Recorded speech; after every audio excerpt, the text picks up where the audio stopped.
Show. Witness an earth-shaking discovery. Don Geronimo, Mike O'Mara. Who are you guys with? NBC, CBS? Radio God. You gave us jobs with security for show business? The Don and Mike Show. We've got a show to do. Come on, guys. We're on the air. Have a good show. Produced by 106.7 WJFK, Washington Superstation. It's going to be a great show. All right, well, good luck. And distributed by Westwood One Entertainment. We should thank our lucky stars. They're still putting on a program of this caliber after so many years. Want to participate in a Don and Mike Show contest? How about this? You or a member of your household can only win once for 60 days. You must comply with any age limitations for each contest. Any contest rules, send a self-addressed stamped envelope to the mighty WJFK, P.O. Box 3649, Washington, D.C. 20007. Thank you, and God bless. Don and Mike, there'll be no mollycoddling. Stay tuned for your chance at $500 for naming the secret sound. Only on the Don and Mike Show.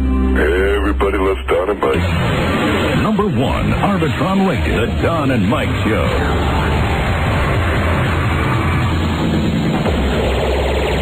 Everybody loves Don and Mike.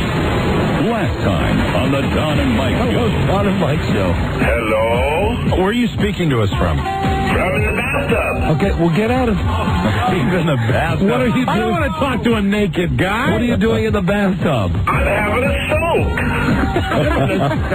Splash for us.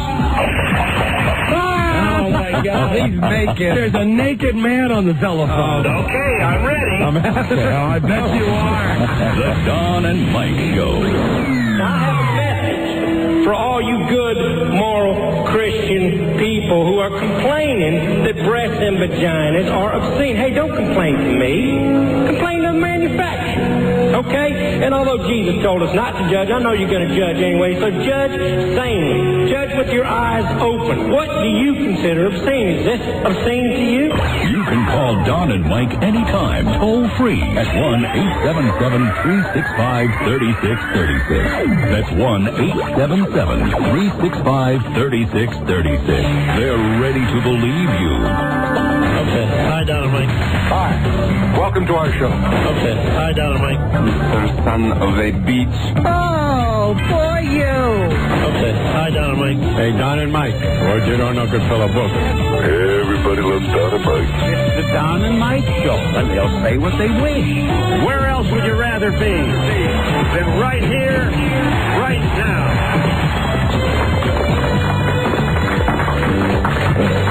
Well, it's been a good long time. And I've missed you, but the person I've missed the most was actually with me every day of the trip. Good for you. For I read his biography every day. It's a book you may have read called The Bible. Oh, that's a good book. The Bible, a.k.a. the life story of Bill Hochberg. Ladies and gentlemen, please welcome Rob Spiewak. Take it away, Rob. There you go. You know, for a split second, Phil thought his favorite movie won Best Picture. What's Phil's favorite movie? He was confused, though. He voted for the Vivid video, Glad He Ate Her. It's not the same. Good afternoon, Mr. and Mrs. How about a pie in your face, Senor Stossel, and all the ships at sea? Hey, perhaps you saw them in College Park with their kindling and Zippo lighters. It's Don Geronimo and Mike O'Mara. Damn terrapins. I was the one that got the sofa. And, yeah, listen, the good news is, this ain't a rerun you're hearing. This is brand new. Hallelujah. That's right, we're here. Hallelujah. We're in control now. Hallelujah. Gentlemen. Hallelujah. And all you people who bitch about our Johnny Carson-like vacations, stop your bitching. Because we're here nonstop for the next 3 friggin' months. Yeah. Really? That's right. That's right. Hallelujah. 3 months starts today. Yeah. Hallelujah.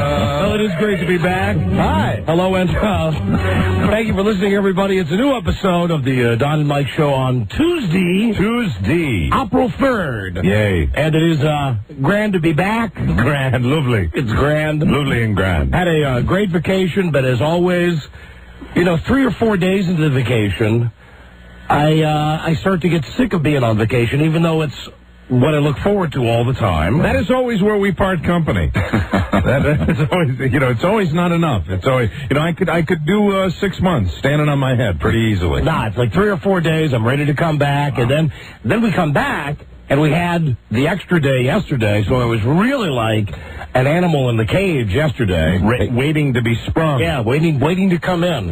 Waiting to come back. Then I get here, and I wonder, what is it I was waiting? This is what I was waiting for right now, to be with you guys. Yeah, this moment, and as usual, we've explained this year after year, there's the initial euphoria of being back here when we're all glad to see each other, and then usually, sometimes it's been as short as 8 minutes, and it's been as long as 45, but it's never exceeded that. Yeah. And within 45 minutes, we will be back to our usual crusty selves. But for now, tonight, now it's great. We're very happy. As a matter of fact, if you could bottle this right now, well, our ratings would probably go right down the crapper, but this is probably the happiest that you're going to hear us. Oh, I agree. Absolutely. I mean, these moments when we come, that's what vacations are for. Right. But for some people go on vacation and come back, and their batteries are recharged for a good month and a half. For us, it's good for 15 minutes of the show. Maybe the first break. Right, exactly.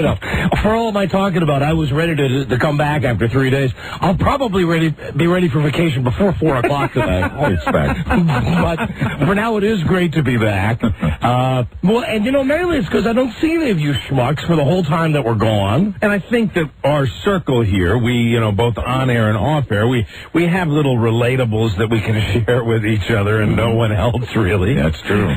That's the way it is with you and me. All of our private jokes. Absolutely. And it's good to be back. Yeah, so listen, hello, we're here, and we're happy. What's the, you gonna take a phone call? Yeah, well. All right. Why not? Okay. What's the HE double toothpicks? It's what we do. I got plenty of vacation stuff to tell you, and I'm sure you do, too. Yeah. Hello, Don and Mike Show. Welcome back, Don and Mike. Thank you, my friend. Hey, I just wanted to bust little balls right now, since you guys are back from vacation. Welcome. Mike's hair only has 150 days left till baseball season. You're right about that. You know what? It could be sooner than that because... I came in today saying, where are the Clippers? On the day that the Red Sox are mathematically eliminated from the playoff race... Which, based on their performance in spring training and so far, could be May 3rd. Yeah. The first day that they're mathematically eliminated will be the first day that Mike is eligible to have his head shaved. So keep combing your hair, Mike. Do you think it's early for me to say F. Manny Ramirez? No. F. Fat Manny Ramirez. $140 million Manny Ramirez and his big hamstring. I hate hamstrings. How many games have they played? They played one. Yes. You think you're overreacting a little bit? Yeah. Okay. Yeah, but that's what I do. That's what I do, and it just irritates me that they've got all this money not playing. It's driving me nuts. Well, they'll get some wins when they come to Kansas City. I couldn't help but notice that the Yankees won yesterday. Yankees won 7-3. Yeah. Yankees won. You know what the Yankees did on opening day for their fans? The Yankees did this. They gave their fans one of these just completely relaxing, don't they look great? Hey, baseball's begun again. Clemens broke the record. Yeah, he went into this new strikeout realm, and the Red Sox fans did what they usually. They put the greatest pitcher in the game on the mound, and then they do dick for him for 9 innings. And it's exactly like it was last year. Nothing's changed. I want to take it back, Don. I want to take it back. Too late, Mike. I know. Too late. I know. I was thinking about that, because I went to see him on vacation. I went to a spring training game. Yeah, I went to see him down in Fort Myers, Florida, and where we're on, incidentally, on just a flamethrower, a signal that was actually brushing my hair back when I listened to 12:40 a.m. in Fort Myers. I was just saying, hold on, Mike. Actually, we do have some new stations coming on board. Good. I can tell you, I don't know what the point is of having a meeting where they tell me stations and markets that we're going to be on, but then they say you can't announce it. I say, well, why tell me if I can't announce it? They haven't learned that yet. No. So the one that they said I could announce was that next Monday we'll be back on the radio in Las Vegas. Oh, that's fantastic. On KSFN. That's good. Is it an FM station? Of course not. Of course not. Okay. Because, I did get just a real taste of the power of AM radio on my vacation. It's great to be on these AM sticks. The station in Vegas is KSFN, and when they first said it to me, I thought, oh, great, KSFM. Right. That's great. I said, I think that's a station in Sacramento, though. They said, no, there is a station in Sacramento. KSFM, you're on KSFN.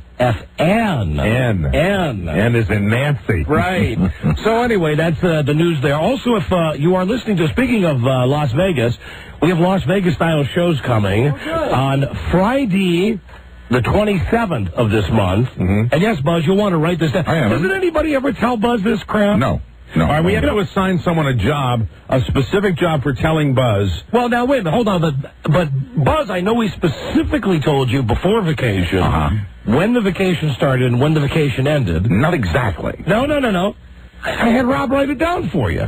Really? Yeah, and I know that I said on the air that we'd be back on Tuesday, April the 3rd. And I only mentioned this because I know that when you were doing an appearance with Rob last Friday night, you announced that we would be back tomorrow. I was kidding about that. No, actually, I found out when we were coming. I was ready to come back on Monday, but I found out the day that we were leaving for vacation. That's when I found out that we were really coming back on Tuesday. On Tuesday. Instead of Wednesday, which I had never heard about. Okay. So your appearance, you were just goofing when you said... See what I was just kidding. And before that, I said I was coming back on Monday. Okay. Okay. All right, well, listen, write this down, Buzz. Had to be there. Here you go. Friday the 27th. Of this month? Yes, of this month. That's a change. That's not a change. That's an in-house change. That is not. By a week. Friday the 27th will be in Sacramento. Doing a live Las Vegas-style show. Look at this pen. At a venue to be... Jesus Christ. Here, Mike, I tell you, Sharpies are the way to go. Okay. At a venue to be announced. At a venue to be announced. Oh, no, I know what the place is. I just don't have it. I don't have it written down. It's a place like Merriweather Post Pavilion. It's an outdoor concert venue that holds 17,000 people. Outdoors? Outdoors. It was that or the high school football field. Okay. Oh, man. And then Saturday, the following night, the 28th, right? We will be making our return to Reno. Fantastic. Now there, I don't know where we're going to be yet. Good. I really don't know yet. Then it's done then. I don't know. All right. But I know that we're going on the 27th and the 28th. And I think that TV's Leah Remini might be coming with us for one or both parts of this trip. Wonderful. And also, who's that, the fat little guy from the show? Patton. Yes, Patton Oswald. I think he's coming out, too. I saw him at a Friars Club roast for Jerry Stiller, which I watched over the vacation, yeah. That is way old, that Friars Club roast. Yeah, I know, but they had two back-to-back. They had one for Jerry Stiller and one that sucked for Rob Reiner. Except when some guy made a Penny Marshall joke. That was funny. Hello there, Don and Mike show.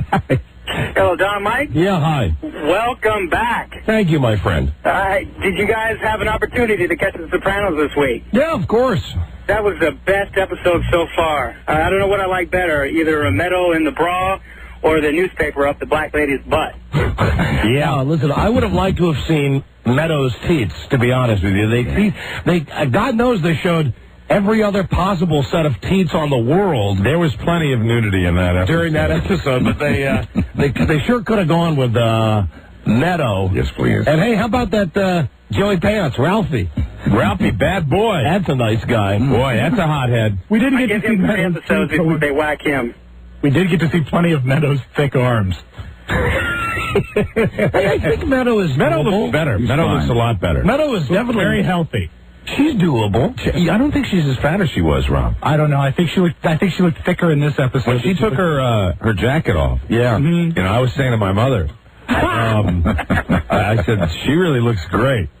I swear to God, I told my 81-year-old mother that I'm going to watch this, that you've got to, she doesn't get HBO, so I said, you have to watch this show. It's one of the best written shows on television. So the first episode she shows is like the Vivid TV porno version of The Sopranos, where it was absolutely all nudity from the very, very beginning right through to the end. Oh, and I was sitting there, I was squirming. Not only nudity, but you had Ralphie. Yep. Kicking to death his pregnant prostitute girlfriend. You had the aforementioned newspaper up the butt, and I'm sitting there, you know, and I didn't want to turn it off. I didn't want to insult my mom and turn the thing off, and she's like, you know, it's not like I haven't seen these type of movies before. I know that these are, it's a crime movie. It's about the mafia, and I'm sitting there going, please don't go back to Bada Bing.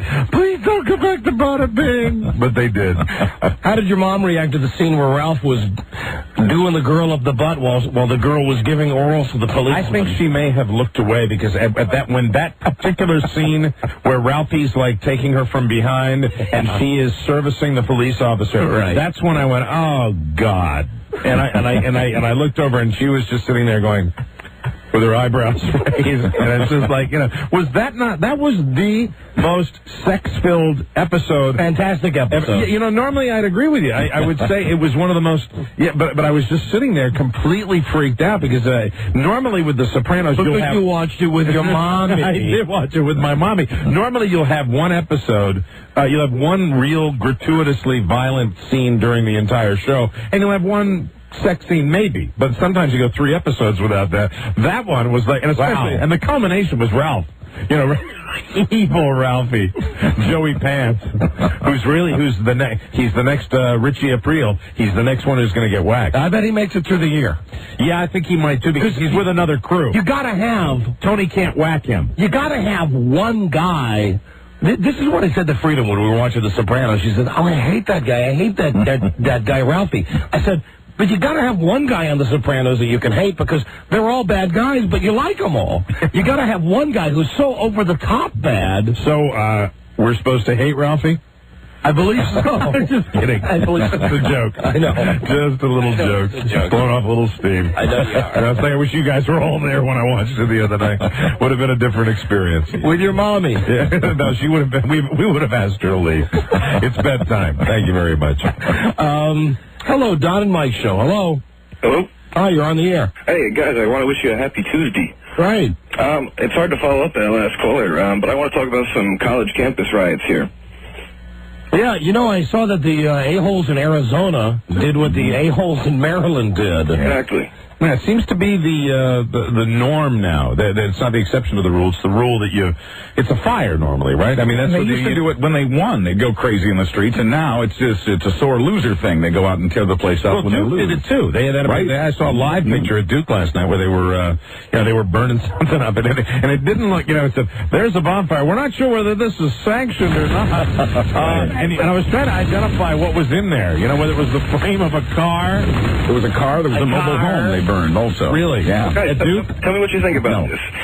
In Division I college sports now, we've got to expect that college students are going to get pumped up about their team being in some kind of big event like this. And I think instead of trying to prevent it, we should maybe welcome it, but make it in a controlled environment, because we should expect, I'm myself a college student. Yeah, and exactly, how do you get a controlled environment where you're going to have people set large bonfires? All right, well, this is what I was thinking of. Just erect a bunch of temporary light posts, some old car frames, and a couple pallets of wood, and let them go nuts. They won't buy it. They're intelligent, these college students. Beautiful. Thank you, Mike. All right, get out of here. Hey, but about the NCAAs, you got to give credit to our dog. We had the baby and the dog pick the teams. Yeah. And even though the dog and the baby combined were not able to give us the national champion, the baby did pick Arizona to go all the way to the championship game. The baby did a fine job. It was supposed to be Arizona against Wisconsin, but, Wisconsin got beat 25 rounds ago. And, you hear all that talk about the Final Four, the NCAAs, because it's so scary unpredictable as to who's going to make it to the championship. Yeah. Hey, Duke won. Wow. Boy, am I surprised. I can't believe how incredibly spontaneous college basketball is. College basketball is just like the pros. The teams that win all the time. So Duke is like a pro team? They are a pro team. With Coach K. Coach K looks like Spock. I thought for sure, though, the other team was going to win because the other team has the coach with the dead wife. Right. Yeah, and I felt bad for him when he was at the post-game press conference. When he didn't, hold back. He was bumming. Yeah. Pretty seriously. I was positive that they were going to win because the coach's dead wife, which I guess is good news for Mrs. Coach K, because as high-strung as that Coach K seems to be, that's true. If they would have lost, he probably would have killed his wife just to get the sympathy vote going next year. So his players would dig deeper to give him that extra effort they need. All about the team. Motivation. Sure is. Then I saw, they had Gary Williams, coach of the Terrapins, at the baseball game yesterday, at the Orioles game. And it's like, there he is. Way to go. Hey, they got pretty far. I'm happy for them. No, they did good. But everybody around this whole area, the Maryland team, everybody in the D.C. area, Virginia and Maryland, got kind of caught up with the Terrapins because they hadn't been there. Yeah, but it's like, nobody really gives a crap about the Maryland Terrapins. Until they make it to the Final Four. They only gave a crap about them until they made it to the Final Four, which is the first time ever in the history of the school. And then they lose the game. So how do you you react? The people who've been fans for 5 days, they burn the town down. Burn the town. 5 days of their life they'll never get back. The one moment was that, seeing that sofa, come out of somebody's home, and be hurled into the fire, and it was like, yay! You know what? Some of those morons are going to get caught, though, because people were videotaping. And I saw the cops on TV today saying that they've got all the videotapes, including close-ups. And what they're going to do is go through the student ID photo bank, right? And they're going to match up the pictures to find, what students lit cars on fire. Sure. Apparently, they had one bonfire that was going so big that it actually set the telephone lines on fire, right? Yeah. And then that, now this is the worst in my mind. You can burn a car, you can burn a pole, you can have a bonfire. But when you ruin cable TV reception, which they did, for 15,000 people, that's serious business. You know what that is? That's cut your nuts off time. I heard the police chief, I think it was the police chief in College Park, saying if he had every member of his force out there, they would have been outnumbered 3-1. Well, yeah, that's why you're a police force.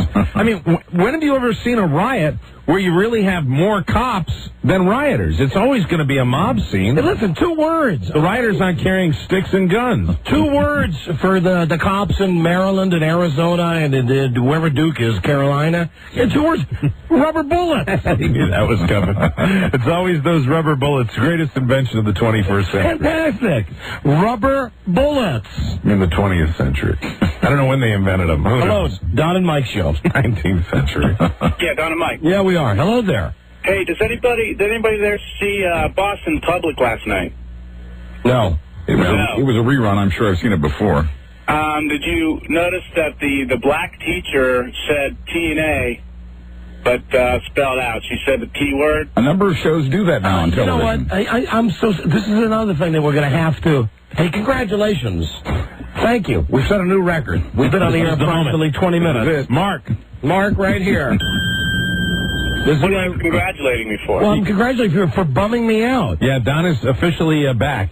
I'm bummed out now because now I realize that when I was on vacation and I heard different radio stations and watched television, I realized that everybody in the free world, right, broadcasting-wise, uses the T word, except us. We're the only guys that are not allowed to.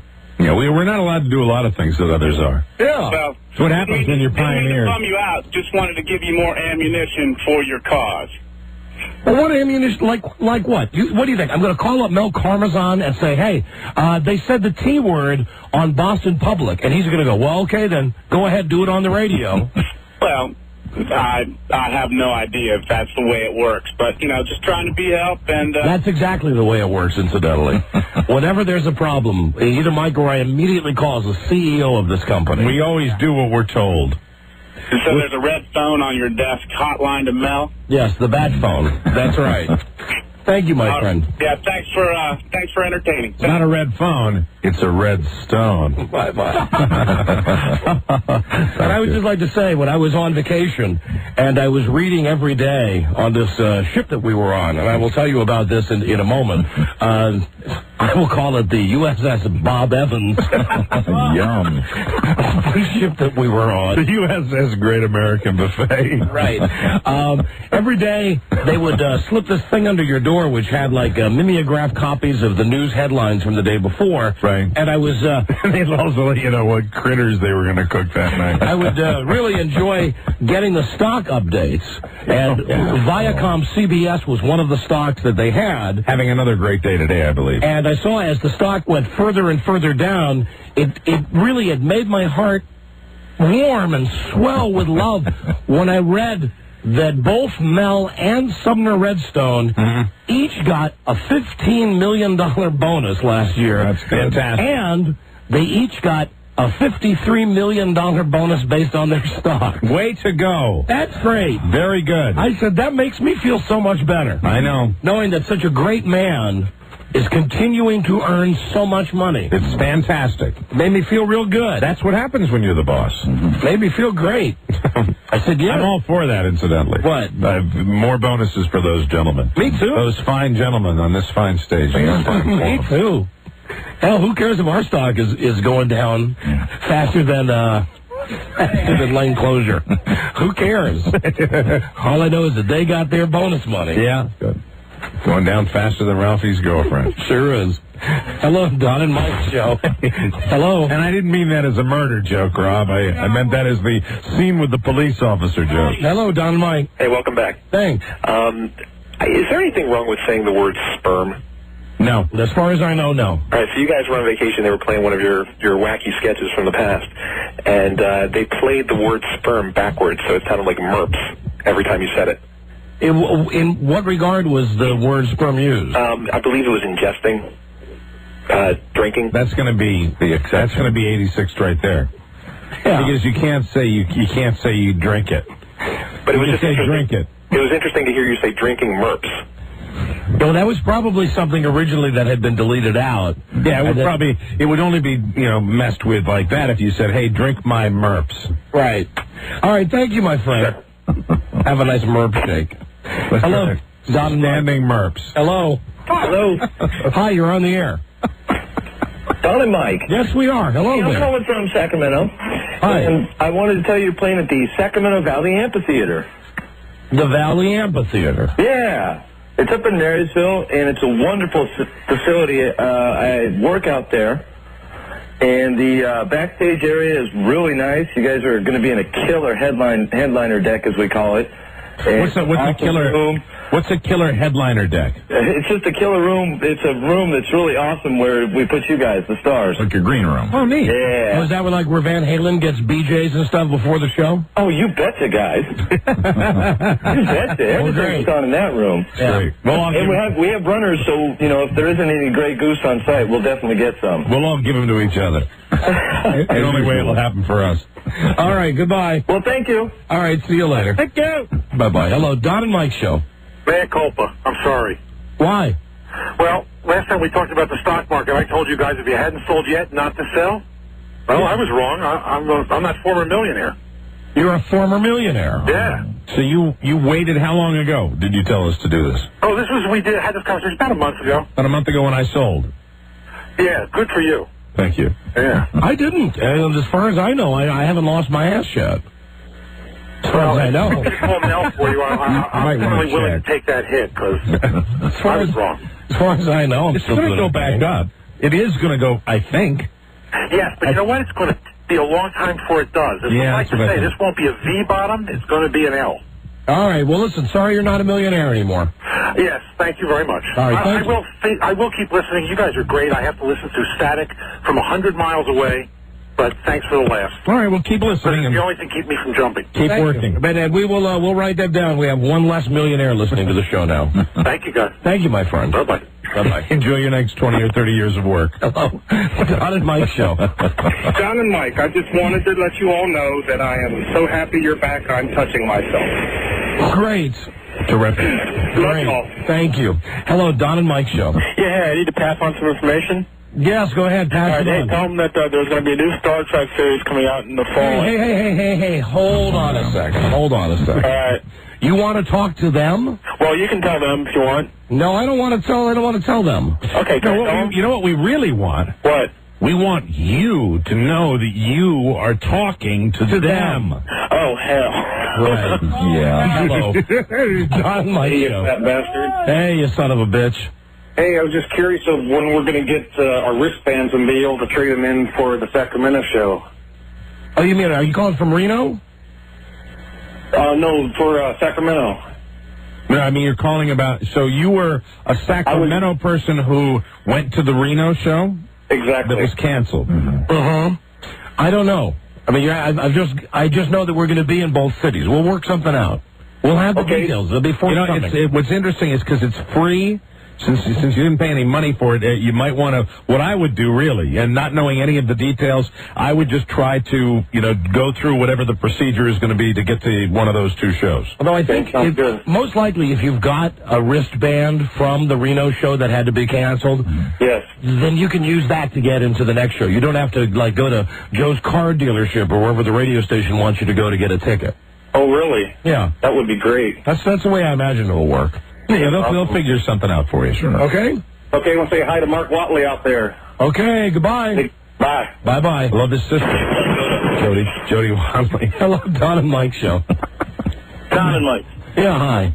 How you doing, my brothers? Hi, we're doing great, thank you. I apologize for being a couple of bits behind here with what you were talking about, but with the rioting and the bonfires that occurred in Maryland. I actually live on Fraternity Row. I'm a house director for one of the fraternities.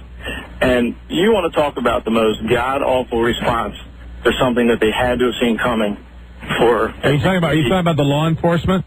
Correct. Yeah, well, a lot of they're taking a lot of heat over this. Well, they should. They were spectators. I mean, I heard that there were a lot of cop cars out on Route 1 just sitting there. Exactly. Meanwhile, all these bonfires and, people like feeling that their homes were in jeopardy of being They should have burned. been loading up on the rubber bullets. Yeah. Right. They may as well have brought weenies and marshmallows because at least they would have contributed something. All right. Kids that were doing it. All right. Thank you. I saw one of these girls that goes to Maryland. And, fine school. Nothing. I'm not going to cast any aspersions on Maryland. But she was interviewed, and this is a student. They put Maryland College student. Did they spell it Studint? I think so. Because she says, just a little bit. She sounded like she had a cold. We just think that it's okay to have a little party. Nobody was going to get hurt.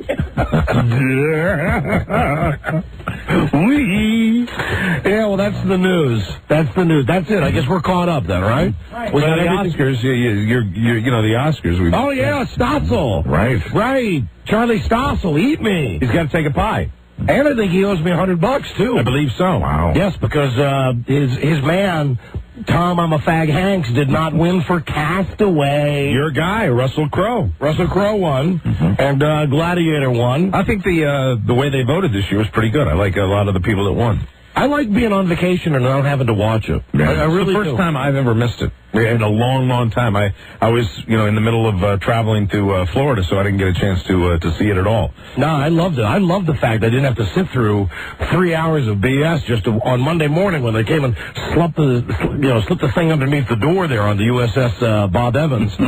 They told me how bad the CBS stock was doing. Right at the top it says Julia Roberts, Russell Crowe win for Gladiator. Because when you go on a cruise like we do, down by Nassau and stuff, as soon as the ship gets out at sea, they tell you on the TV in the room that you can get ESPN, but it's ESPN Spanish.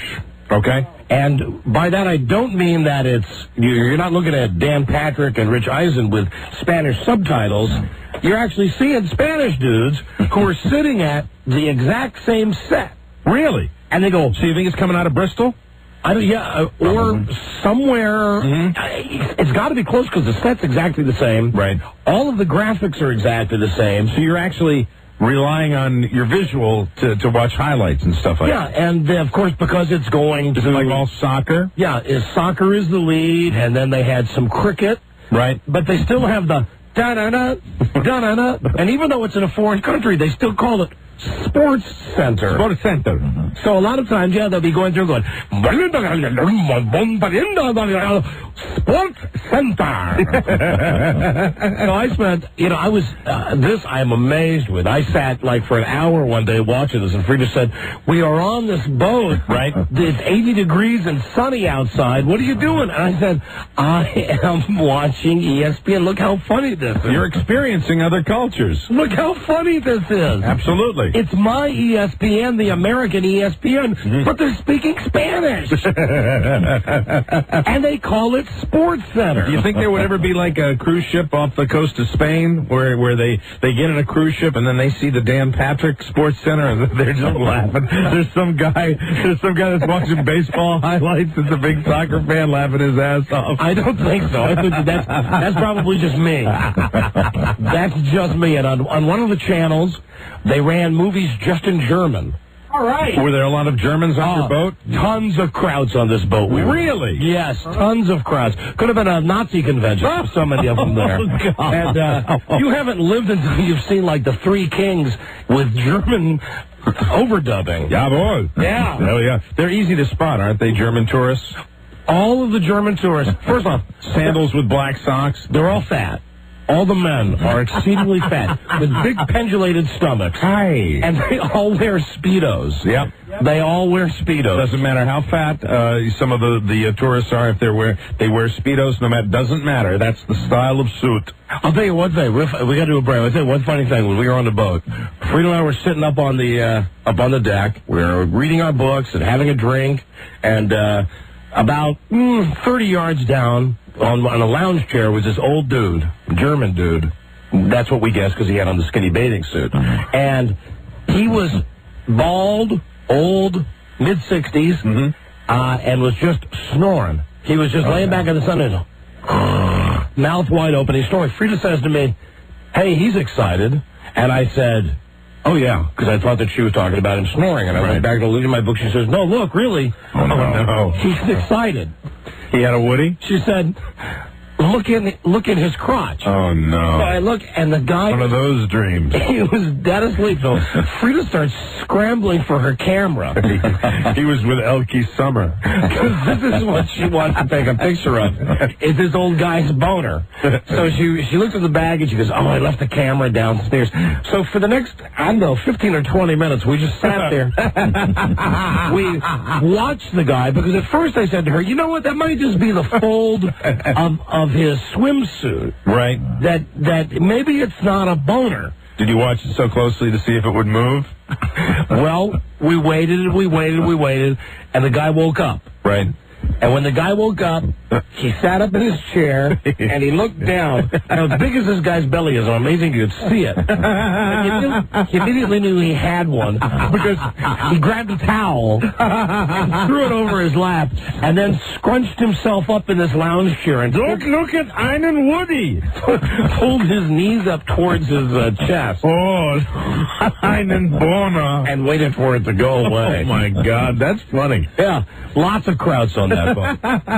Lots of crowds. On the boat. They made half the announcements in English. Das Boot. And half the announcements in Spanish, which I'm used to when I travel. Right. But then the third of the announcements, it was a third English, third Spanish, and a third in German. Yeah. So they were, einen man on the deck with the boner. Yes, plenty of them. And now, Right. here's one of the those of announcements. you who are visiting.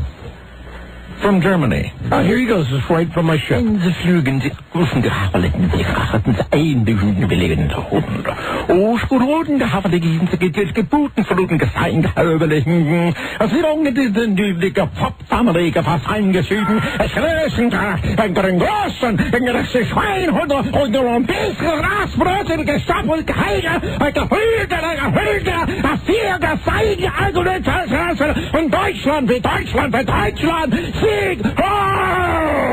And basically what that said is dinner is served at 6:30 in the main seating room. There you go. You know, let me just see my wife's at home. Oh, I know she's at home. Oh, listen, how could I forget to tell you this? Our lives have changed so much just in the last 2 days. Why? Because Bart got his driver's license. Oh, so you're now it's freedom. Yeah, you're talking about... Well. Hi, sweetie. Oh, hi, Boo. You're talking about... He's gone to school, some form of school, since he was 3. Right. So you're talking about now 13 years of for me getting up every morning and driving him in the carpool, right? And every afternoon, Frida driving home for 13 years. Sure. Not to mention every piano lesson, 7 years of piano lessons, every sports event, Yeah. So it's like I just retired from my job. We took him, we got him his license, he passed the test, and now he's free. He's on his own, and goddamn, we feel free. Yeah, that's got to be incredible. I mean, after all those years of chauffeuring, now you don't have that responsibility anymore. And we, like you, don't live in town where things are a 5-minute drive away. Right, exactly. So that's pretty much the reason why you do all that carpooling. Oh my God! I was thinking, hey, I could lease a car if I wanted to without putting 100,000 miles in a month on it, like I have been doing, driving him around. This is what's amazing with this woman.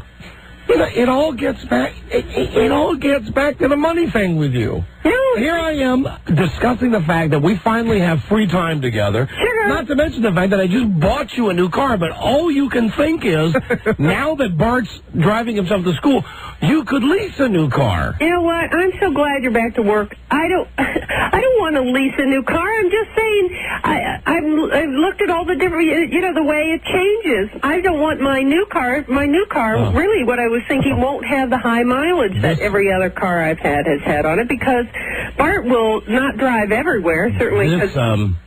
Hold on, honey.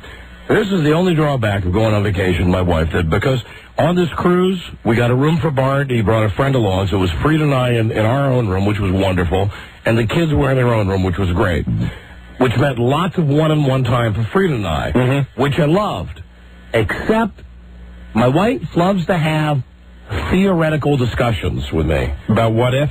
About what if, right? You know what? If all you want to have are the discussions to tell me what city is vying for the next expansion team. Oh, no, hold on. Let me ask you something. Hold on. No, honey. When you tell me that. That was comedy. It's not funny. I'm reading something in the newspaper. You tell me if this isn't funny. Okay. This is not a joke. This is true. Right. That the Vancouver Grizzlies, they're going to move. Yeah, they're not a very successful franchise. At the basketball team. And Kentucky Fried Chicken wants to pay $100 million for the team to move them to Louisville. And the punchline is... Well, wait, hold on. Now, wait a minute, hold on. And they're going to build an arena. So they're going to call the team the Kentucky Colonels, and they're going to play... The arena's going to be called... The Bucket? The Chicken Bucket. That's good. Is that funny? That is funny. I mean, that's not a joke. Playing the Chicken Bucket. That's real news.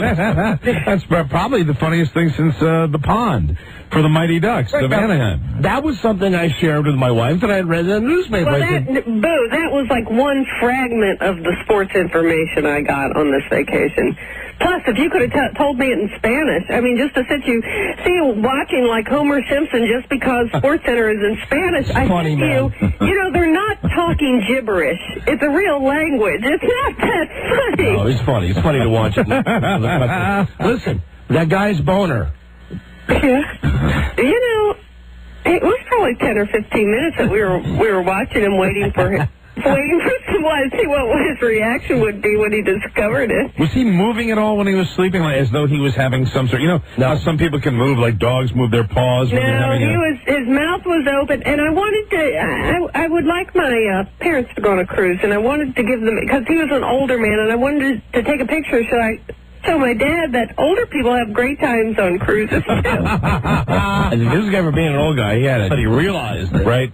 And he immediately put a towel on and hunched his knees up, looked over at you two staring. Yeah, that's a good thing about sunglasses, because you can just outright stare at someone and they don't know where you're looking. Yeah, you can put your head at a different angle and like move your eyes over to the left and just stare. I had a book on my lap, like I'm reading the book.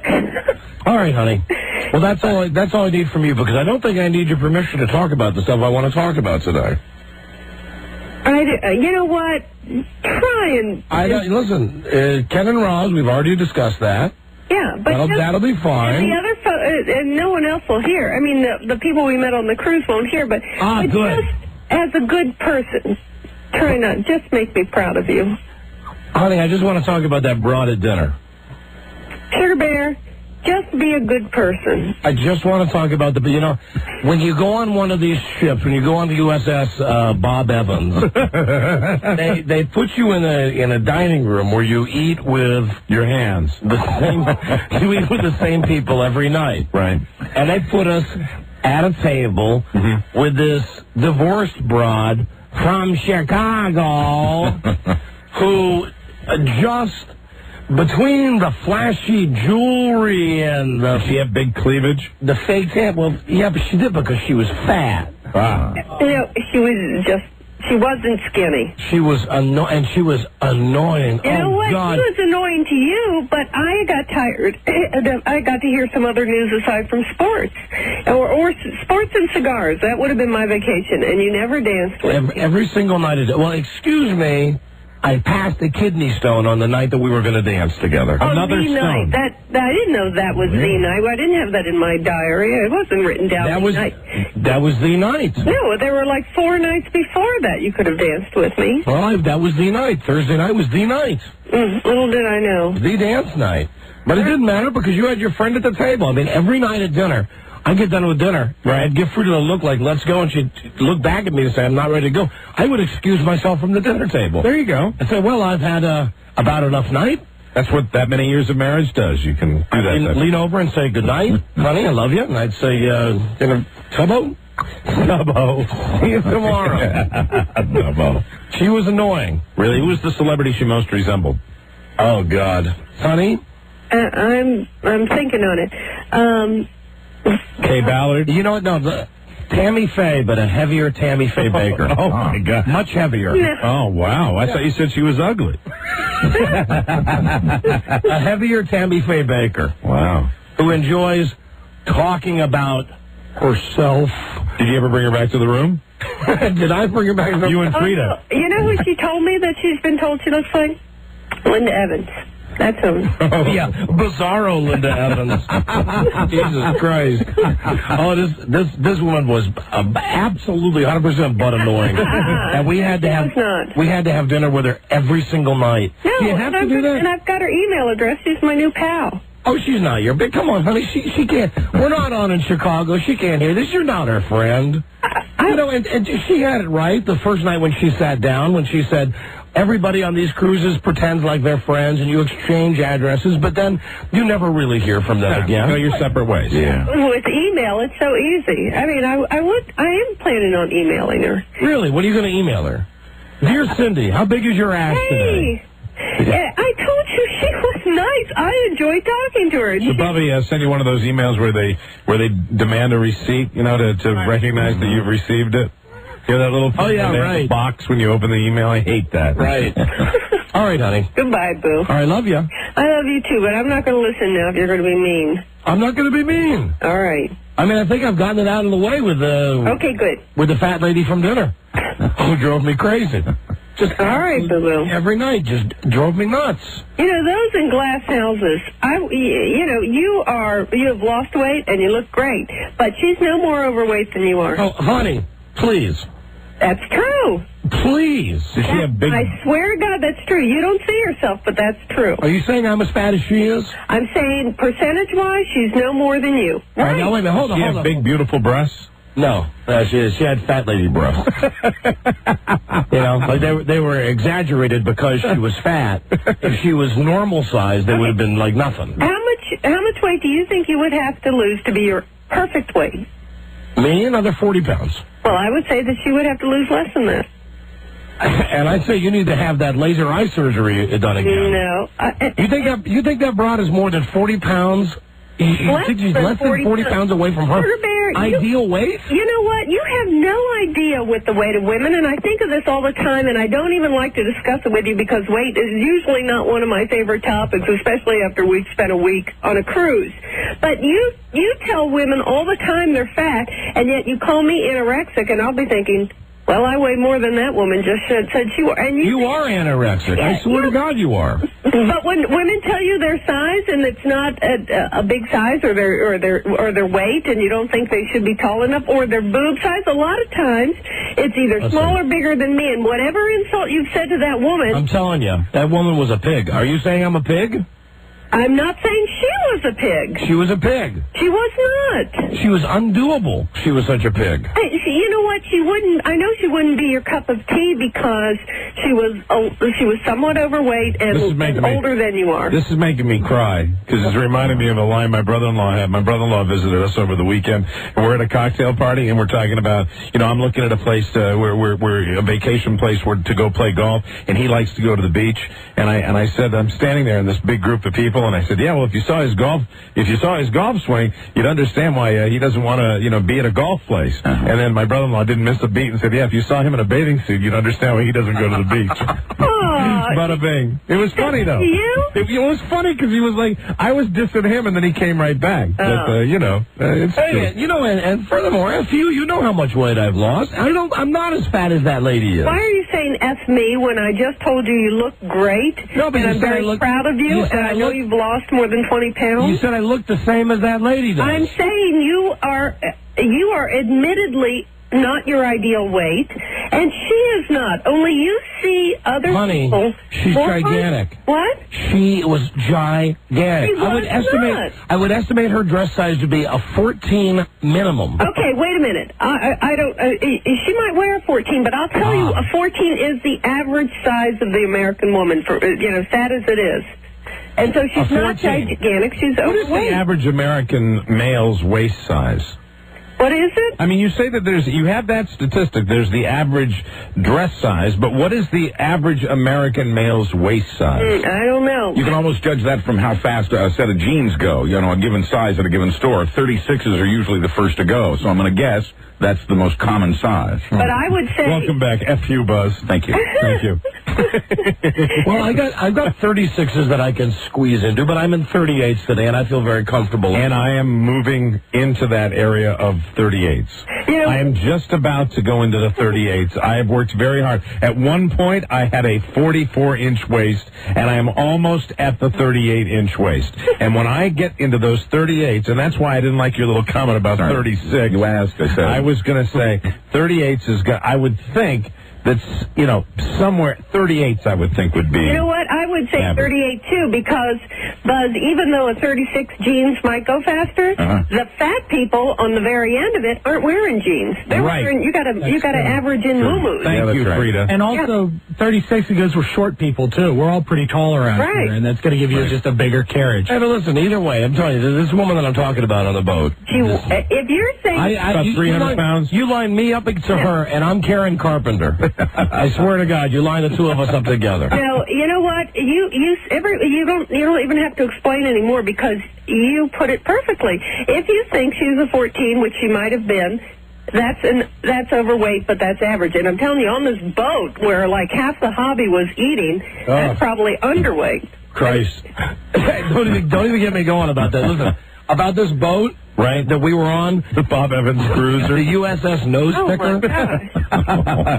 Listen to this. How retarded is this? Oh, goodbye, hon. I got a break. Okay, goodbye, boo. All right, bye-bye. They have food, of course. Food's one of the big things on a cruise. What you do. 24 hours a day. But on one night, they got a midnight buffet. And they come around, they announce to everybody, tonight's the midnight buffet. And we go, well, all right, big deal, thank you. They say, now, you may get in line for the midnight buffet at 11:30. That's what I hate about a cruise, the line. Now, wait. You get in line at 11:30 with your cameras to take pictures of the food. What? Then after you... Is the food supposed to be that special? It's a friggin' buffet that has like an ice sculpture in the middle of it. We don't know. We never stayed up late enough to see it. Right. After you wait in line for a half hour to go through, and we actually heard people talking on the boat like about charging up their VCR batteries so that they could actually take their home movie cameras in to get the movies of the buffet. That is too funny. After you wait in line to take the pictures of the food, then you have to go back out and get in a separate line. Imagine the self-discipline to eat the food. The willpower required to, take your video camera through and not reach for the shrimp. And one of the things that this lady that was at our table said to us in her Chicago accent was she said, well, because I'm in a suite, I get allowed a special time in the buffet line. They allow me in at 11:45. I don't have to wait in line to take the pictures of the food. That is weird. Yeah, right. Was there anything special in the line besides an ice sculpture? Was it great chow or what? As far as I could tell, it was the same food that they laid out at every single meal. Oh, okay. Which was like Bob Evans food. I suppose there's a limit to food. I mean, food is food. Right, food is food. But sorry, Rob. I apologize. Sorry, Rob. Food is not food. Some food is special. All I know is that at midnight there was like 1,000 people in line just to take pictures of the food. When I was in Miami, I had that stone crab stuff they sell down there. Stone crab, like 4 little claws, $1,500,000. Well, that's not a cheap place to go. No. On the other hand, the boat that we went on, let me tell you, probably what you got in your pocket, You could probably get on the boat, the nose picker, get a nice room, and stand in line with everybody at midnight to take pictures of the food. Did you smell a lot of B.O.? Yes, you did. After a day in the sun. Yes, you did. But you did enjoy Mr. Liddy's speeches, didn't you? Rob, I have a treat for you. What's that? Hold on. I know we got a break, but this is so inside. I don't care. I don't give a rat's ass. You will laugh your ass off. Okay. I got to see if Frida has the picture. Honey, where you at? Honey, pick up. I'm not talking about the fat broad now. Pick up. I'm excited. Hello? Honey, have you developed the pictures yet? No, my boo-boo. Will you do that, please? I will try, but they're not... Well, okay, they were on the first roll. The second roll, it's only half gone, so I wasn't going to. But I'll develop the first roll, the one you want. Rob, I had my picture taken directly in front of the SS Veendam. Did you really? Yes, I did. There it is, waiting for his cruise. That'll be excellent. The G. Gordon Liddy boat. Very good. We got off our boat somewhere. He has yet to go on that cruise, And right? I thought, He's been on it in the past. Oh, he's been on in the past, right? I got it painted right on the back, gigantic. USS Veendam. And I said to Frida, you gotta get me a picture for Rob A. The Veendam. Exotic ports of call. So that is awesome. I am standing right at the base of the boat. I got my hands like what's her name, like Vanna White, and I'm pointing up at USS the Veendam. So after this, I guess you're ready now for us to do our show cruise. No. Closer. One step closer. Right. That was another one of the hypothetical discussions, the useless discussions that Frida wanted to get into with me on this trip.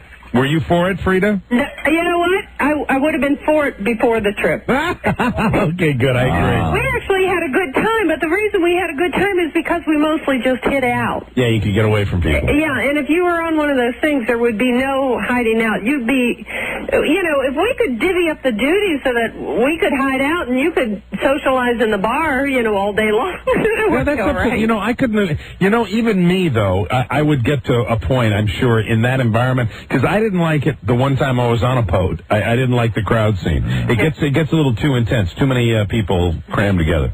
And besides, we'd have everybody staring at our boners as we slept. And that's every time we sleep. All right, honey, I gotta go. All right, bye, baby.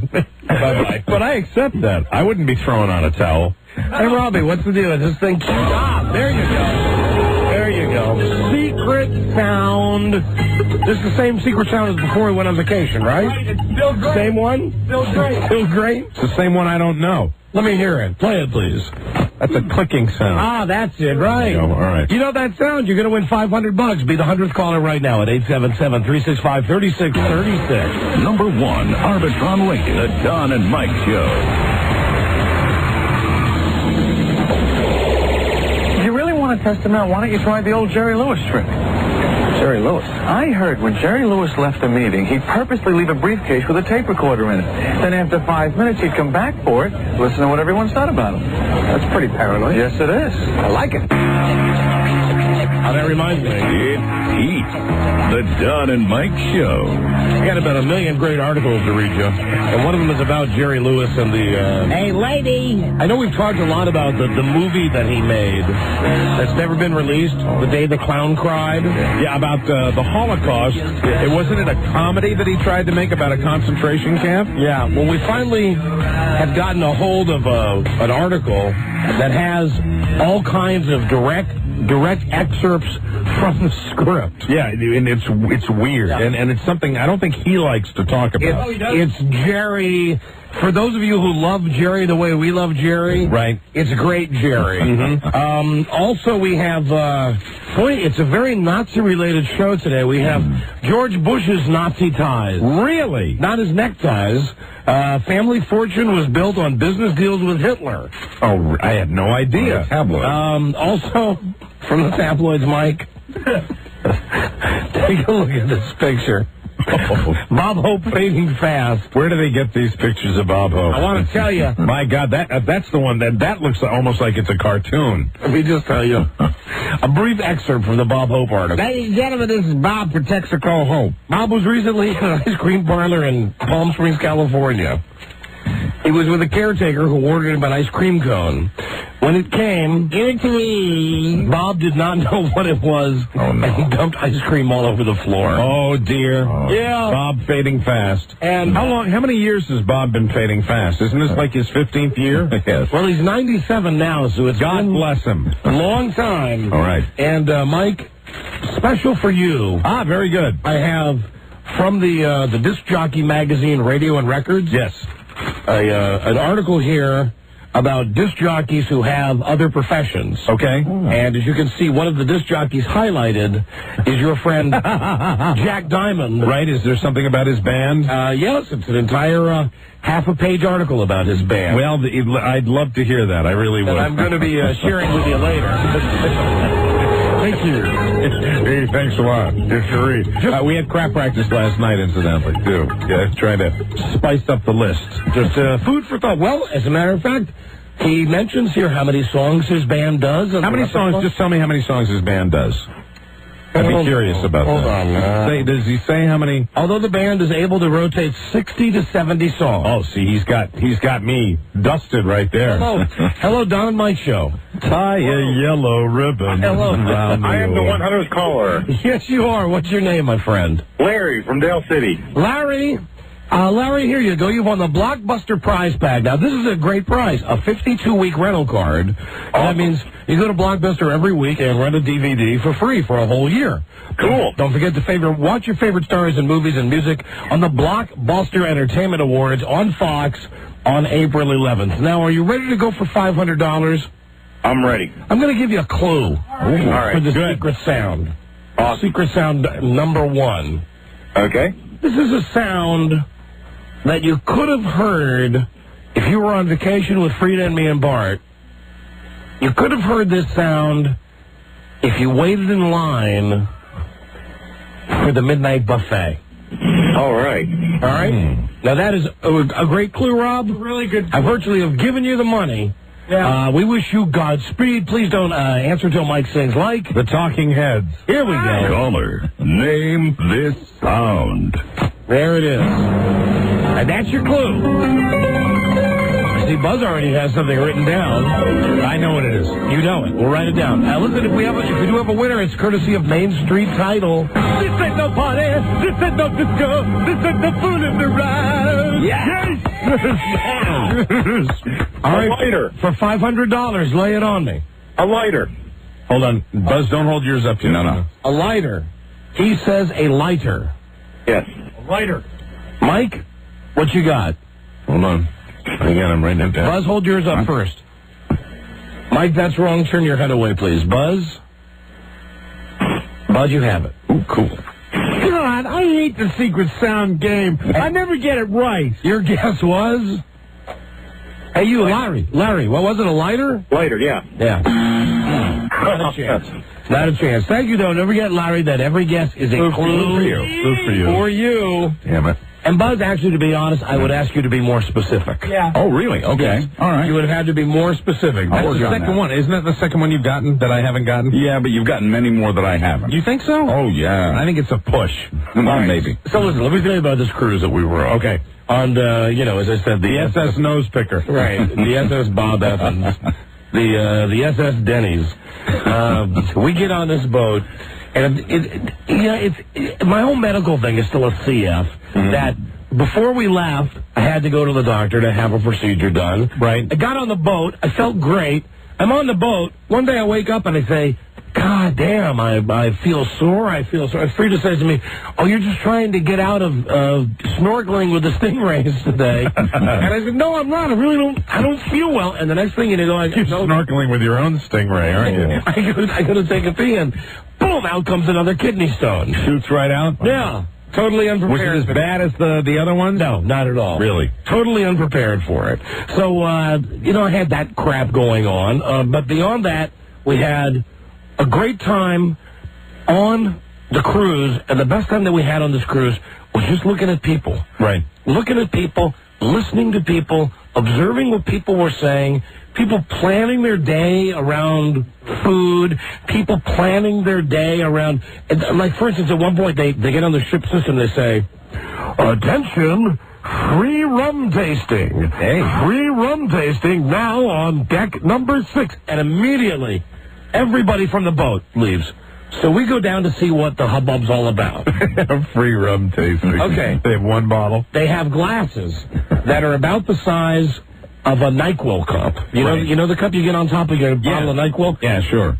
And they put in maybe a quarter inch of rum. And is it one to a customer? One to a customer. That sucks. Yet people are lined up for a mile for this. Like a big line? Yeah, a gigantic line to get their free rum. So see, right there, you have nailed why I don't like to go on those boats, because it's a mob mentality, isn't it, most of the time? And immediately we figure out that whenever it says free, that's going to be the time that we go and steal a deck chair. Right. See, that's the other great thing about this cruise. Not a great thing, but the way they get you is that they put 2,000 people on this boat, but they only put out about 100 deck chairs. Which means that when you're out at sea, only about 100 people can actually sit by the pool. Right. Which means that 1,900 people have to walk around the ship and spend money. Yes, you have a question. I have a question. What happens when someone leaves their towel on their deck chair to go to the free rum tasting? Can you claim their deck chair? I did. Good. I did, and I got busted a couple times. Right. Because we would be standing there, and finally I figured out, because they give you these announcements that say, please do not reserve deck chairs. But after 3 days of playing by the rules and noticing that people would save chairs and no one would ever show up to sit in the chairs, I would wake up at my normal time, like 6:15, 6:30 in the morning. First thing I would do is go up to the pool area and stake out, get a towel and stake out your chair. I get 2 towels and I get a couple of books. And I put the towels and the books on the chair. Right. Then we go back and we have breakfast, and I watch my Spanish ESPN Sports Center. Sure. At about 9 o'clock, we make our way up by the pool, and by this time, people are milling around, and I found the secret to not getting a chair stolen is to put a personal article on the chair. Right. Put a T-shirt or a book or something on the chair along with the towel. Or urinate on. But we... if you mark the chair, it won't be taken. We found out that every time they announced something for free, which we knew was going to be a ripoff, we could immediately go up to the pool and we'd find a great place to sit. Like one night they said, Attention pizza lovers, free pizza now being served at the Islands Cafe. Free pizza. So people run? Yes, I mean, it's a stampede. We're going against the flow of traffic. Right. We go out to the pool, we get 2 primo chairs. Is access, they always talk about food on cruises, but is real access to food, isn't it difficult? I mean, it's not as though you say you can eat all the time. Yes, you can, but don't you have to, endure a line for, lunch and things like that if you really want food? You can eat all the time if you plan on spending half of your time waiting in line to eat all the time. So, like with the free pizza, we would go out against the crowd, get our beach chairs, get the primo position, then we go back and look, and they're giving away squares of pizza. Of course, little squares. Look like the size of, Cheez-Its crackers, okay? Like those little pizza hors d'oeuvres. Yes. What they did is they got a pizza, and they cut it up into 1-inch squares. And you wait, one to a customer? You wait in line, yes. It's free. And you get your piece of pizza on a toothpick. And listen, they love this. Free pizza. And the shows, the entertainment. Were there any headliners? All hosted by the cruise line's fad cruise director. The stereotype continues. But no. I mean, this guy... No, but I mean, that's what you think of on those ships. This guy talked like this. I'm not exaggerating. His name is John. Hi, I'm the cruise director. Hello, gorgeous. And his job was to come out every night and get on stage, and he had a tuxedo on. Hi, everybody. This is Johnny Gay. We want to say welcome to the Century. And tonight we have a great show for you all the way from Las Vegas. We have Buzz and Marcia. They're going to be out here doing some juggling for you. Say, does anybody in the audience enjoy juggling? And these people are going nuts for this. Right. So at one point we said, boy, the shows suck. The free food sucks. But they got a movie theater on this boat. Let's go to a movie. Wow. Well, what's the movie they're showing? The movie I walked out on. The Helen Helen Condon and what's his name movie? The What Women Want. Oh, yeah. What Women Want. The movie I walked out right, on. Exactly, with Mel Gibson. With Mel Gibson. Right. So we That's go the in. perfect movie, though, it sounds like, for the nose picker, you know. It's funny. He can hear their mind. We sit down, and we realize that they've edited the movie.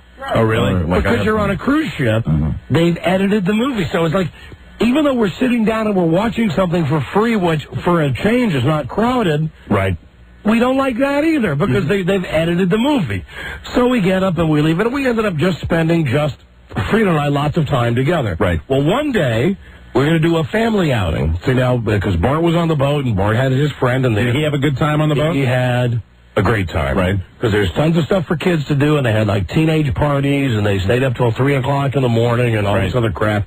But one day, one of the family things we were going to do was you get off the boat and you take an excursion. You get off the boat and you get in this big, gigantic taxi that holds 16 people. Another boat. No. Oh, you get on a bus? You get off the boat and you get on a taxi. You're on land. All right. Well, don't they have to shuttle you from the boat, or do they go right to the dock? They pull right up to the pier. Oh, very cool. And you walk off the boat, and you know we've paid for this already. That this guy's going to drive us to a beach. We spend 2 hours at the beach, and he drives us back to the boat. So we're on this thing. We got you got to rent your towel before you get off the boat. You got to buy your water before you get off the boat. Another line for that? Yeah, of course. Everything's a line. So they make us wait, and we're sitting on this bus, and the guy says, "Hello, man. My name is Freddie, man. How you doing, man? We be going to the special beach today, man. Now, I'm going to leave at 11:30. That means when you hear me honk the horn like this, that means you come back to the bus because we're going to be leaving in 5 minutes." People, these are adults that he's speaking Yeah, to. that's right, yeah. But he's got, whatever it is, the Jamaican accent or whatever the accent. Right, yeah, but he's also, he has to honk the horn. So, we go to this beach, and it's a nice enough beach, and he's supposed to honk the horn at 11:30, and the bus is supposed to leave to take us back to the cruise ship, which is incidentally about 20 miles away, supposed to leave at 11:35. Right. At 11:20, Bart says, "Hey, Kyle and I are going to go wait on the bus." That's the friend we brought with us. We said, "Great, go ahead. Mom and I will be there in a second." So now I'm watching my watch. It's 11:23. We've packed up all of our crap. We're walking to where the bus is, and as we are walking to where the bus is, it's driving away. Now, at this point, Frida and I start flat out, balls out, running after the bus. Going, "Wait, stop! And we see Bart, and we see his friend Kyle, and they're saying, Stop! My mom and dad are right back there. My mom and dad are back there." And the bus driver slows down, waits until we get close, then laughs and takes off. Like permanently? Yes. Oh, my God. Now, keep in mind, we have the boys' passports. Right. We have their identification to get back on the boat. Mm-hmm. Now they've gone off with the jolly cab driver. They've left us at this remote location, and now I'm pissed. Right. Now I'm really pissed. So I go over and I say to the guy, "Hi, listen, we were supposed to be on that bus that's going back to the cruise ship. He left early. You got to get us there because we got 2 kids. They can't get on the boat without us." Mm-hmm. The guy says, "No problem, man. He's my car." So we sit in this car, and he goes, "You just have to wait till 8 more people come." I said, "Why do I have to wait for 8 more people?" "Because it has to be a full car, man. It has to be a full car." So I said to the guy, "All right, listen, how about I give you $20 right now, you just take me and my wife." He goes, "I don't know, man." I said, "Please, my child and my friend, they're on this bus. They're going to get off the bus. They're not going to be able to get on the boat. They're kids." He wants more money. Yeah, he wants more money. Oh, yeah. Fortunately, at this point, 2 other people, real time now, 11:30, the time we were supposed to meet. Right. 2 other people come up and they go, "Hi, you're on the cruise, right? Where's the bus?" And we tell them the story. Well, the bus took off without us. So now these 2 people, they want to get back to the ship. So they say Was the bus full? No, the bus was not full. The driver was just an a-hole. Oh, my God. So they announced that they'll give this guy $20 too. So now the guy's going to make $40. So there's 4 of us riding on like a tram from Disney World. One of these buses that's really, it's like there's no doors or anything on it. It's like an amusement park ride. And this guy's going down the street and he's wanting to do stuff like stop and show us donkeys on the side of the road and show us an iguana on the side of the road. And we're saying, just drive the freaking car. So finally we get back to the ship.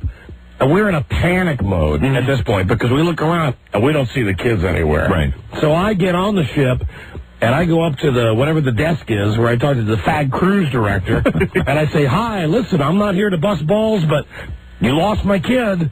You know, we paid whatever it was, $28 to go on this stupid excursion, and the driver drove away.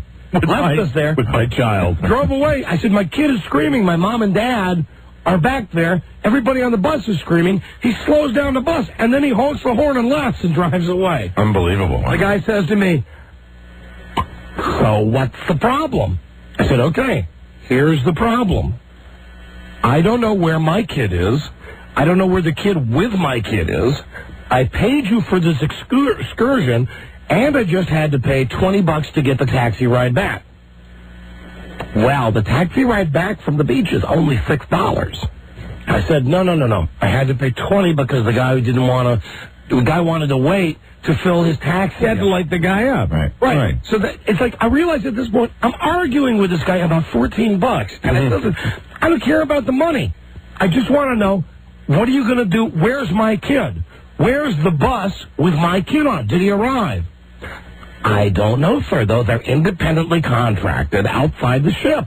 And he puts his little hands on his hip. He's got. So what were you dealing with here is somebody who's used to dealing with situations like this, obviously. He's got his short sleeve striped shirt on, and he's got his little captain's hat with the scrambled eggs on top, and the little anchor in the middle of it sewn in. And he just looks at me and goes, "Well, your son hasn't checked in here at guest services." I said, "Well, he can't check into guest services because he can't get on the boat because I've got his passport and his card." He says, "Well, why do you have the passport and the card?" I said, "Because I'm the adult." Because I'm the adult. We went on a sanctioned event from this boat to this beach.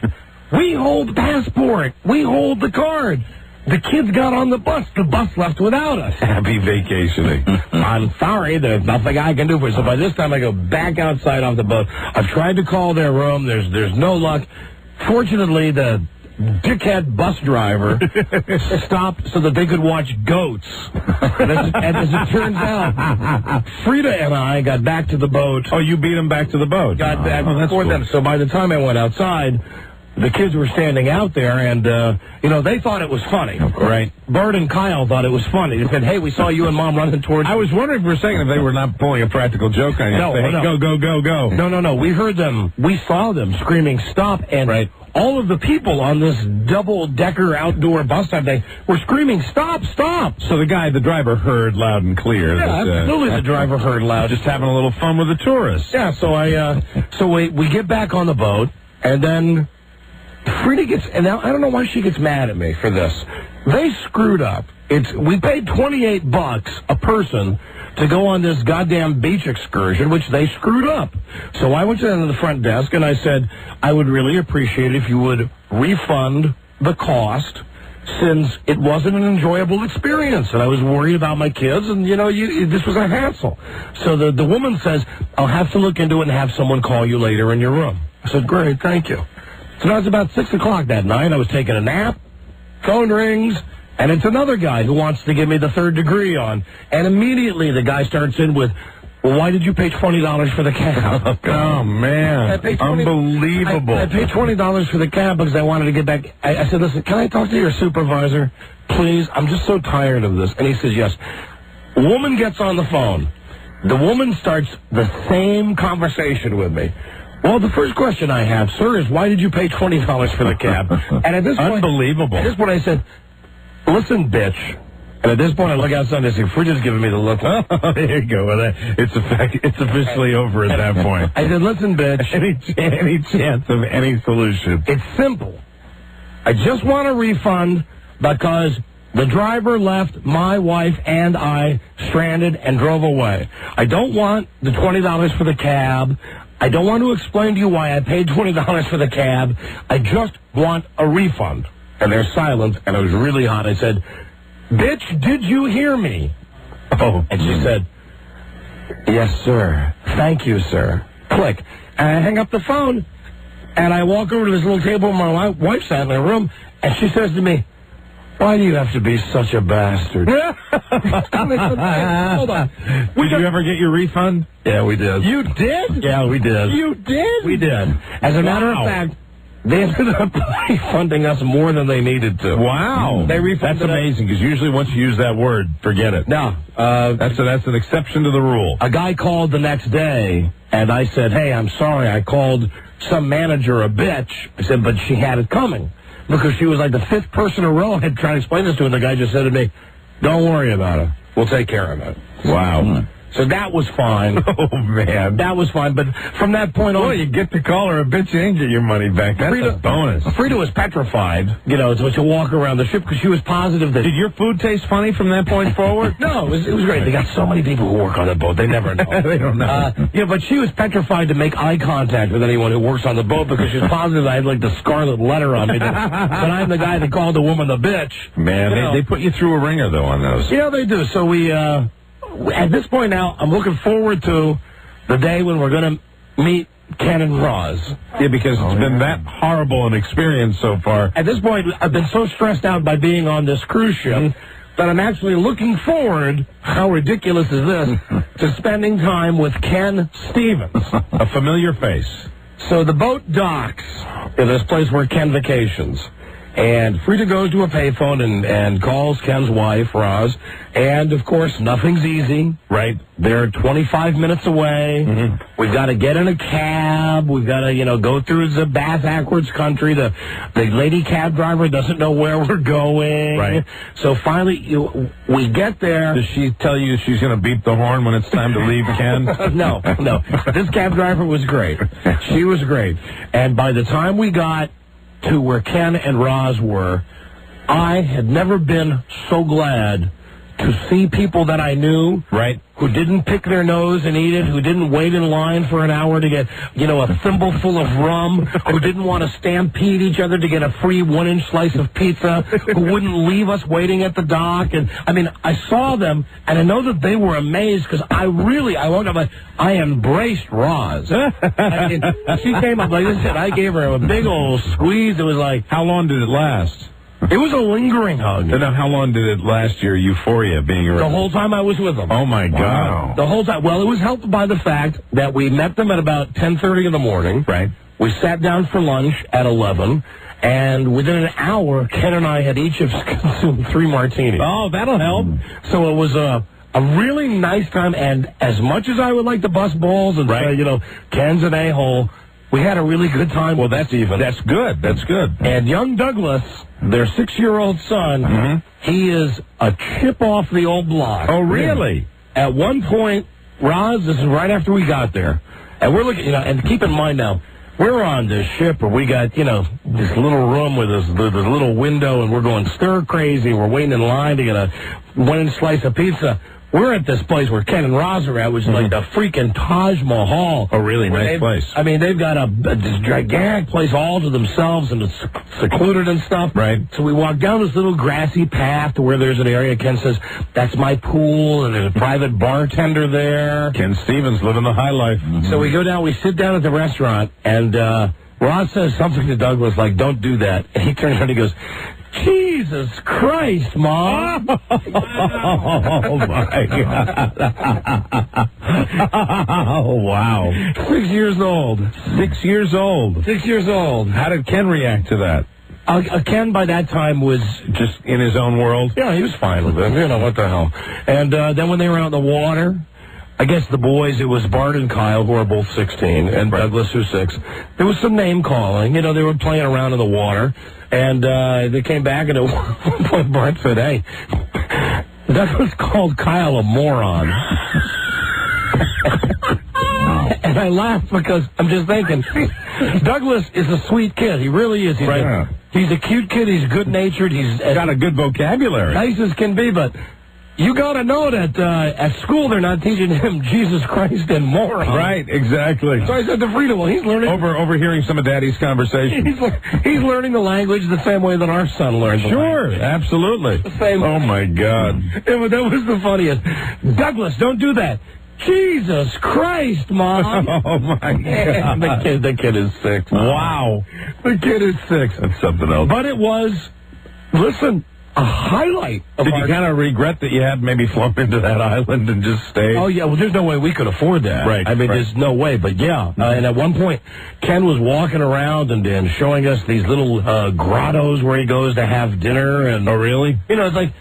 everything that he's doing was what I wanted to be doing. I'm waiting, and I got to go back to the ship and wait in line for a half hour to get an inch square pizza. Yeah, to get or my. This is the other thing they had. They call them sandwiches. What it is it's 2 corners of a piece of bread that has thin as paper, a little piece of ham that's folded over. They put a grape on top, and they put a toothpick through it.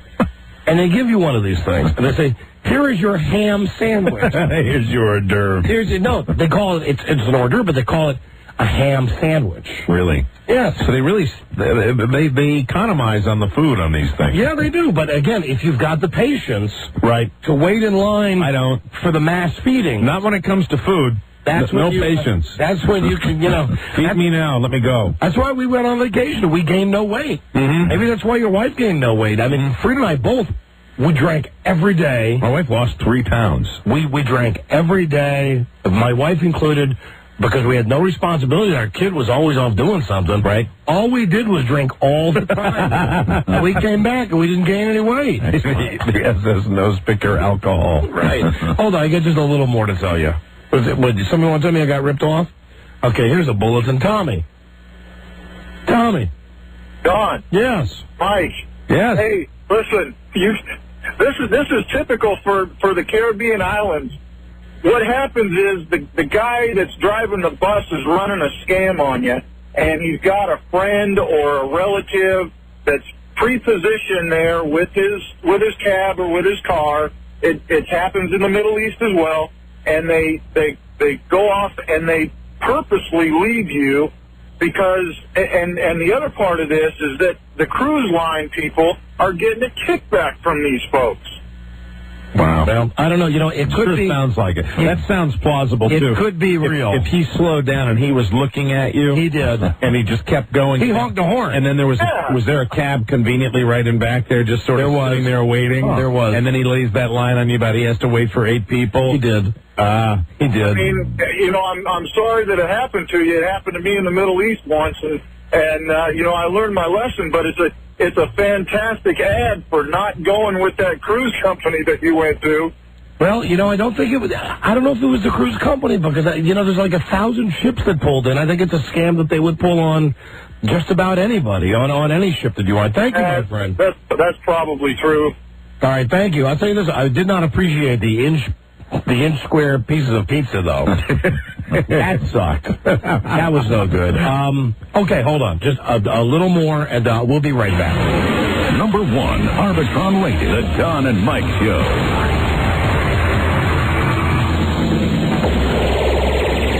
I'm mad. I am mad enough, and yet still very self-conscious that I'm going to write a book, and I'm going to talk. I wanted to believe, and I tried my damnedest to believe in the rainbow that I tried to get over, and I couldn't. So what? They love their mamos. Don and Mike. Mambo. Sure do. Mambo. Hey, tomorrow on the show, coming in to sing for us again, Greg Brady. Greg Brady, the most oversexed of all the Bradys. Yes. Barry Williams. Isn't he appearing in The Sound of Music? He sure is. Can he wear his lederhosen? He's coming in to hype it up on tomorrow's episode, I think. Very good. So he'll be here then. Hello there, Don and Mike Show. Hey, how y'all doing today? Hi. Well, what is it, Robbie? You'll have to ask Greg about being a strike breaker. There was a big article while you were on vacation about how that's not a union show, and they're getting protesters outside every performance. Really? Very hot. All right, the controversial. Yeah. The controversial. Barry Williams. And Way he's to making read- a lot of money. He is making a lot. Way to read the fine print, Rob. I'd like to see that. Very good. Hello. Hey, how y'all doing today? Hi, we're doing great, thanks. Hey, I just want to let y'all know, when me and my wife went to Bahamas for our for our honeymoon, Yeah. the cruise ship director and the manager of the hotel also warned us of not taking taxi rides or taking tours or anything, because what they do is they take you off, like that last guy said, they take you off and they leave you. Well, then how, if you don't take a taxi, how would you get from the boat to the beach, which is 20 minutes away? They usually have shuttle buses. Never leave the ship, Don. That's my motto. That was my goal. Never As a matter leave of the fact- ship. Oh, listen, I'll tell you, thank you for the call, my friend. Thank you. It scared the S out of me when we were in Nassau. Mm-hmm. Nassau, funky Nassau. Yeah. We got off the boat and was just walking down the street, Right. looking around, and some dude he was carrying a big shoulder bag. Yeah. Some guy actually took the bag and ran away with it. Little purse snatching? Yeah. Really? Right there on the street. I'd like Right in front of you? across the street. Did you try to chase him down and fight crime? I'd like to tell you that I did. But now you just, you curled it into a ball. I ran back to the ship. Crying. I ran back to the ship. Well, at least you didn't do what I do, which is play dead. Yeah. Anytime something like that happens, I'm dead. I mean, I thought later, that's like a situation where you always picture it. You know, you see a guy who's being ripped off, you do something about it. Right. Well, it was across the street from me. And Was it a frail elderly gentleman that got ripped off? No, it was a guy about Buzz's age. Oh, really? So it was a frail elderly gentleman that got ripped off. He wasn't as in shape as Buzz is. Right. And the guy just screamed, "Stop! Stop! Hey! I'm being robbed! Stop! That's your best bet. Stop!" And I just didn't do anything. Didn't do a freaking thing. Wow. So, listen, let me get back to. I'm almost done with the cruise. I cannot put into words this woman from the cruise ship, the woman who sat at the table that we sat at. Wow, she must have made quite an impression on You know what I'm going to do? If Frida's got her email address, I'm going to email her tonight and say, "Hey, Cindy, really missed you. What have you been up to?" And I'll read. What is your dress size? I will read what her response is. Okay. And plus, she had the big fat fingers and the big sausages. the big fake red. Well, it was the SS Bob Evans. The big fake red long fingernails. Right. And she had the. How did she smell? The hair, like an Aline Cunningham type perfume. But very strong perfume. Yeah, she had vitamin masking another smell. Another muskier, deeper, darker smell. Yeah, down south they say. Covering up. She and her hair was that coffee cake color. She looked like she showered regularly. Like frosted. Yeah, I think she showered regularly. Right. So she came to the table the first night. This is how you sit down and say, "I'm from Chicago." And right away, Frida says, "Oh, we used to live in Chicago. My husband used to work at WLS." "Oh, I never liked that station." "Do you like Q101? I'm like, "Gee, it's been so long. I'm not familiar with Q101. "Do you know Pete Michaels? He works there. Do you know him?" I'm like, "No, I'm sorry, I don't know him." "We're in the presidential suite." Oh, really? She was in the presidential house. Is that the best room on the ship? Well, listen to this. Meanwhile, as Frida and I are bumping into each other in the morning and we open our closet, okay, I got to hear this bitch tell me. She says, "There's a baby grand piano in the foyer. Oh, my God.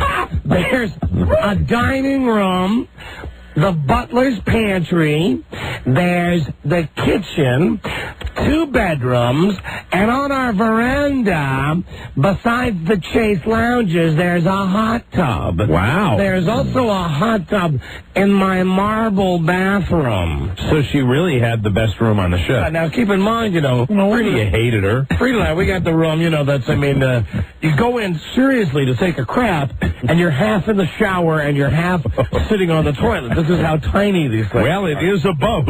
Right. Well, Right.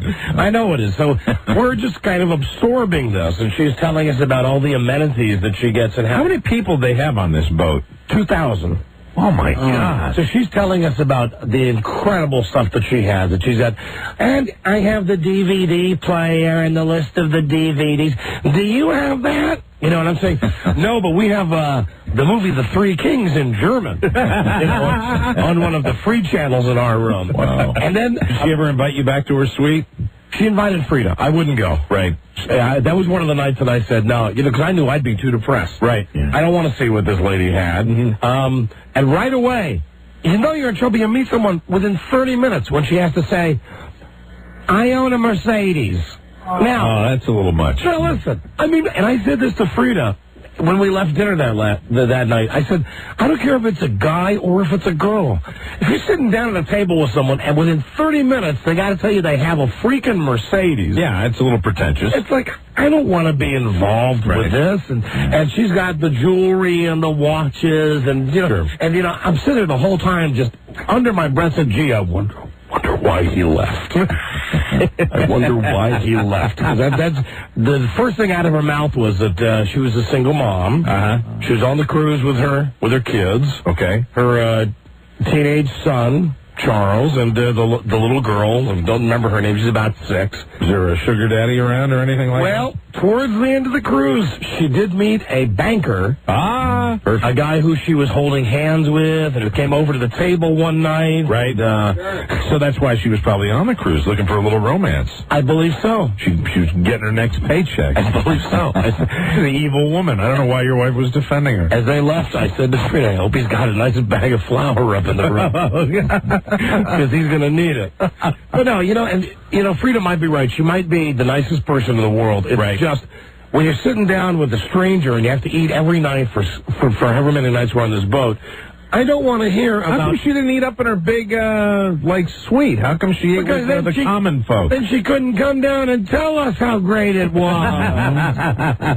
And I don't want to hear that someone else is in a room 100 times nicer than my room. And I don't want to hear that you got a freaking baby grand piano. Meanwhile, I take a crap, everybody up and down the hall smells it. I don't want to hear that. Is that truly a problem? Can you smell other people's poop on the cruise ship? Yes, you can. When you're on a big ship and you have a small room, right? Yes, you can. You can smell yours and everybody else's. You smell everything, you hear everything. Oh, really? Yeah. Thin walls? Absolutely. The different people with different schedules? I don't want to hear that.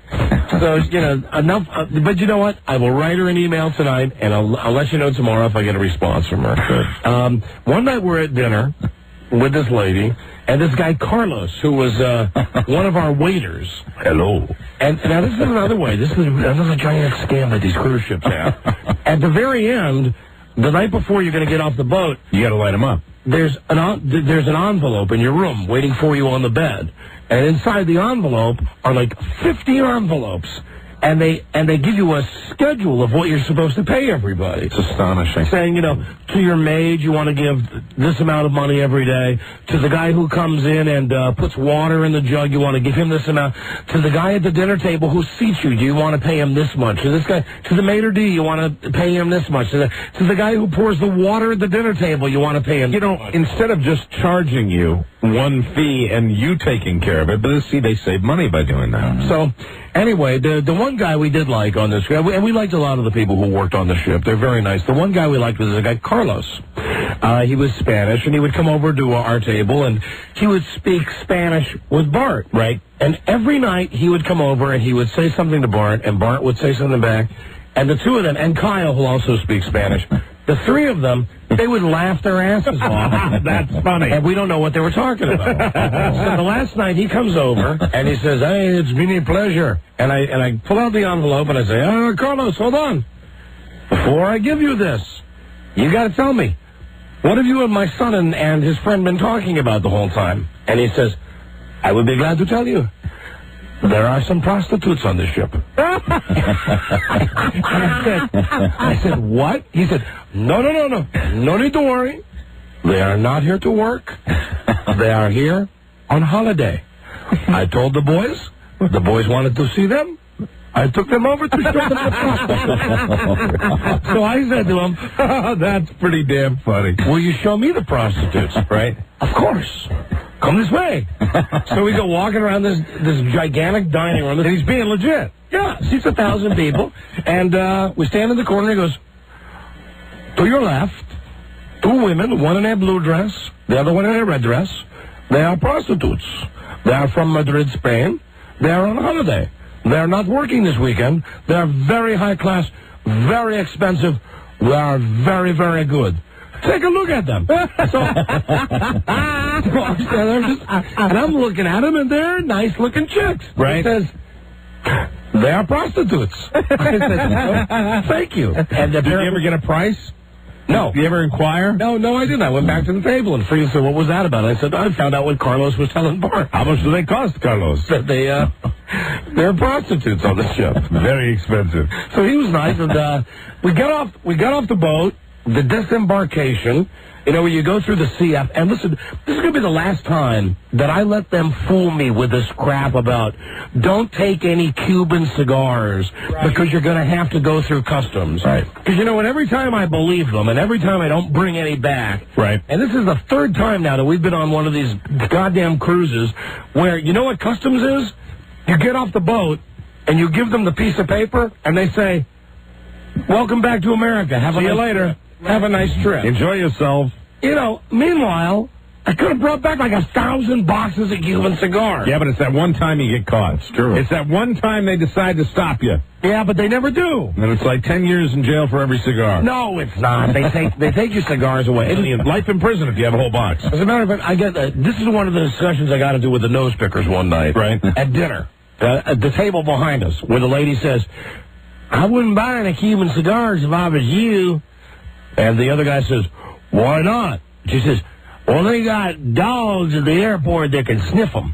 And I turned around and I said, hi, I've been on a couple of these cruises, and I'll tell you first that they never stop you at customs. And second, you could buy cigars legally, like Dominican cigars that they were selling on the ship, and you can bring those back to America. I really don't think that they have dogs that can discern between a Cuban cigar and a Dominican cigar. No, they can't, no. Well, no, they have highly trained dogs, and they get through all your bags. and she doesn't know what she's she talking doesn't about. have a freaking clue. She was, she was one of the 1-inch pizza people. So I just gave up, and I said, listen, you're safe. Bring back whatever you want. But then I was such a pussy, I didn't do it myself. Well, you take a chance. You never know. That's the thing. You never know what they're going to do. You got to handle it like I do. I went to a shop where they sold Cuban cigars. Right. And I said to the guy, gee, I'd like to buy a box. They're incredibly cheap, so much cheaper than regular cigars are. Right. I said, but I'm really worried about bringing these back on the ship, even though I never get stopped by customs. The guy says, hey, no problem. I ship them to you. There you go. I said, well, how can you do that? He says, I know a guy at customs. I know a guy at the airport. Mm-hmm. What's your address?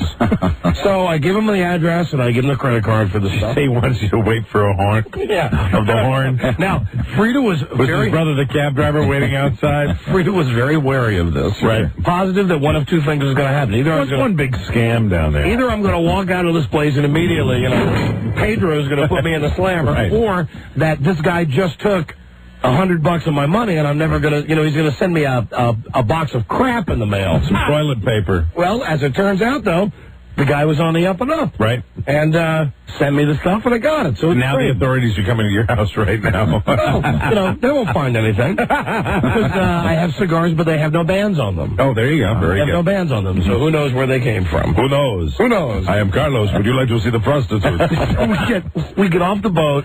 We go through this bull ass that is customs. We get to the airport. We got to wait around to get the plane, flying out of down by Fort Lauderdale. We get on the plane. Now, listen, we don't spend money when we go on this. My wife is money crazy already. Mm-hmm. So we go on the cheap when we do this. We stay in a crappy room. Everything's on a plan. the only thing that I buy is first class tickets. Because we're flying, and we want to, everybody fly first class. That's the only extravagance that I pay for. We get on this plane, U.S. Air, nice enough airline. We're sitting up front, first class. I said, finally we got, now finally I feel like that bitch on the boat that had the room with the piano. Finally, we're in first class. Sure. I say to Frida, this is really, even though we're paying, this is worth the money. We'll get a drink now. It's wonderful. The next thing you know, a guy comes on. He's got a dog in a cage. And he wants the dog to be in the seat underneath him.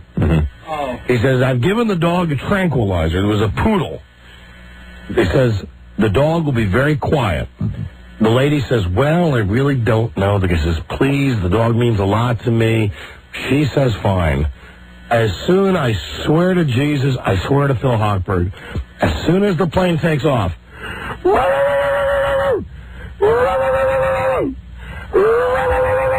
now keep in mind, all the people in coach, they can't hear this. Because they got the plane noise going back there and everything else. So the tranquilizer's not working? No. If anything, the tranquilizer has had the opposite effect on the dog. Wiring the dog. For over 2.5 hours. The whole flight. The dog barked. Worse than a baby crying. Right. Worse than people speaking loudly behind you. I didn't know they could do that. I didn't know they were allowed. I guess the dog's small enough they can bring him on the plane. The dog barked the entire time that we were on the plane. Did he take the dog out of the cage at all? No. Just left it under the seat? Left it under the seat. Your seat. No, he was one row behind us. Odd. But Jesus Christ, I said to Frida, just our luck. Just our luck. Finally, the one thing that we pay for, and even that gets effed up. Did the dog smell any Cuban cigars? No. But the dog had a baby grand piano. So you know what that was? That was just that right there. That pretty much epitomizes the entire vacation. But you had a moderately good time. Yes, I had a great time with my wife and, with my son and with our friend Kyle. But think about it. What was the highlight? The highlight of the trip was spending time with Ken. Let that say it. That is sad. And even he was having a nicer time than you. That's extremely sad. Let that speak volumes. You would have stayed if Ken had invited you. Oh, God. This place was beautiful. And meanwhile, we had to go back to the gulag. Go back to the broom closet. And have fun. While Tammy Faye Baker and her Mercedes has got a freaking baby grand piano in her room. Oh, it really made me want to shoot myself right in the head. Well, it sounds like you had a good vacation. Yeah.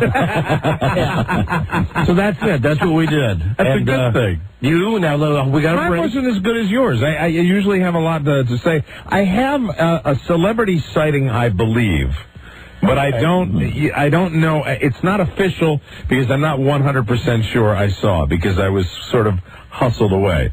But I have, I, like you, experienced a little fun in the sun, and I consider all vacations, your cruise, when I go to a golf place, I'm pretty much done with doing that because I consider it the greatest ripoff known to mankind. Yeah, okay. Everybody wants your money, and you're not getting anything for it. So my advice to everyone, I'll tell you why. But before we break, I just want to tell everyone, don't go on vacation. It's not worth it. Anywhere. Anywhere where you're required to spend money at some place that's supposed to be fun, F them. Okay. Thank you. All right. We're together on that. Absolutely. We will be right back. Number 1, Arbitron rated, The Don and Mike Show.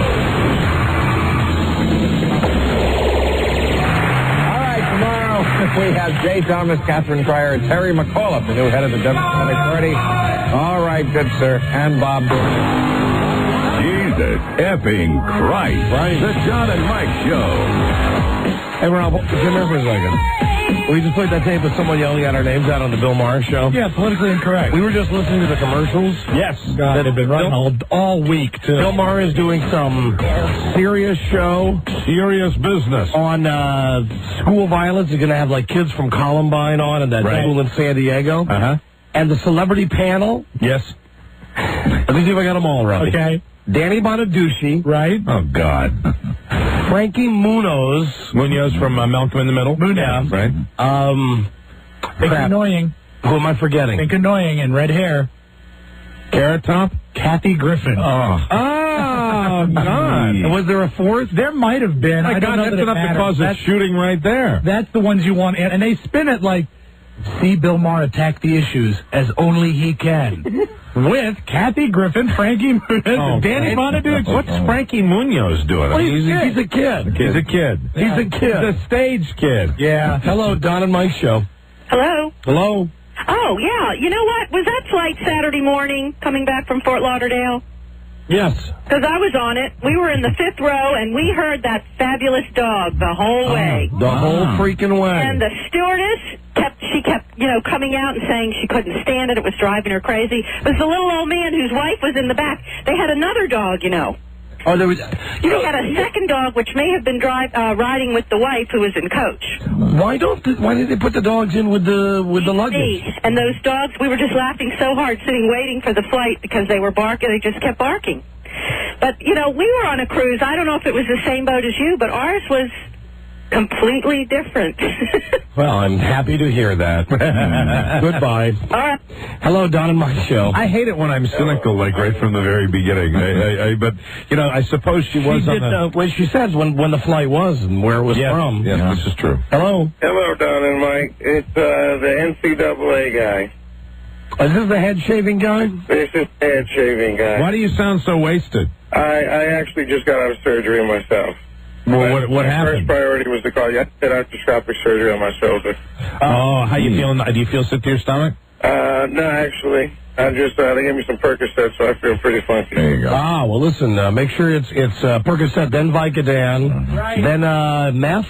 Methadone. Yes. Methadone. Right. Methadone and then alcohol. And then a nice cup of coffee. Then alcohol, and then speed. Right. That's the way Matthew Perry does it. Very good. Actually, I just wanted to thank you guys for allowing me the bet in the first place. It was a lot of fun, and your team almost won. Yeah, technically, I mean, I don't remember the bet. I remember before we went on vacation that I know both Mike and I thought that the bet was if one of the teams made it to the Final Four, that you'd come in and shave your head. But then it was pointed out to us that we said 2 of the 4, and why we did that bet. But then again, why do I do any bet? Yeah, well, we had nothing to lose in that bet. Right. No, you actually didn't. But I tell you what, I told you that it would be the winner between Duke and Maryland. I was right. Although Maryland and Arizona were both cheated by the refs, I thought. Okay, listen, whatever. All I know is that, at least give me this. One of the teams that made it to the championship game was picked. Where's your team? Was picked by a baby on this show. You're absolutely right. Picked by a baby, a combination of a baby and a dog. A little baby. Which just goes to show how much brain power it takes to get in these NCAA pools. Yeah, they could probably pick the 64 teams next year. And then Duke won anyway. And, yeah, exactly. All right. Thank you, my friend. Thank you very much. All right. Goodbye. Bye-bye. Goodbye. Goodbye. Hello, Don and Mike show. Hey, Don, you've been spending 2 hours and 15 minutes talking about your visit vacation. I'll bet it would count as a business-related tax deduction. Yeah, it's an interesting point. You're right off the whole vacation. For you and your whole family. I mean, you talked about Frida, you talked about the boys. You can make a case for that, I bet you All can. Right. Thank you, my friend. Hello, Don and Mike show. Hi. Hi. I was just calling to say that the other person, the guest celebrity on the Howie Mandel, the Bill Mayer politically... Has a cell phone that doesn't work. Pardon? What? That was Howie Mandel. Yeah, it was Howie Mandel. Yeah, fresh off his appearance with Kathy Lee on E. Yeah, yeah, that's right. That's E. And if you're going to have a panel about kids killing themselves in school, I mean, okay, I give you the kid from Malcolm in the Middle. Okay, yeah, he's a kid and he's on TV. Stand-up Danny Bonaduce. Child star. Used to be a child star. Right. Kathy Griffin. Well, why? I don't get that. But Howie Mandel is the wild card. Yeah, I think Howie Mandel has kids that age. I think that's what it is with him, yeah. Hello. Why do I know that? Hello, Don and Mike show. Why do you know that? I don't know. Why do you know that? I'm as curious as you are. Hello. Oh, for the love of Christ. Hello, Don and Mike show. Don? Yes? I'm so glad you guys are back, man. Come on, get it together, sir. Oh, hey, Mike. Oh, man, that's great. How you doing? Oh, the crying guy. Yeah. It's okay, we're back. Come on now. It was bad, man. It was Come on. bad when Hi. you were gone. Hey, Buzz? Yes. Did you bring me that weed? I did. I told you I would. All right, yeah. Hello, Don and Mike show. Hello. Yeah, hi. Hey, what's up, guys? How you doing? Great, thanks. Pleasure to be on the air with you. Yeah, I just came back from Jamaica, so I haven't heard you guys for 5 weeks. You got back from Jamaica and what? I haven't heard you guys for 5 weeks, and I'm glad to hear you again. Oh. Did you start talking any slower? My bad. But last time, I think, Don, next time you should go to Hedonism. Hedonism? Hedonism. Have you ever heard of that? That's that place we sent Grace with dirty feet, right? Yeah, that's with the, pool with stuff floating in it. Yeah, right. Oh, no, it's a great place. The pool with love floating. Yeah, no, it's like got jizz. My toilet's got jizz floating in the pool. It's a clean pool. Imagine that hot tub. Seriously. Oh, Jesus. Imagine the filter in that hot tub, in a hot tub at Hedonism. Don and Mike show. Afternoon, Don, Mike, Buzz. How you Buzz doing? Hey, buddy. Hey, I've been, it's hard listening to you now because I'm glued to the set listening to the new Survivor Radio 99.5. Don, your take on that?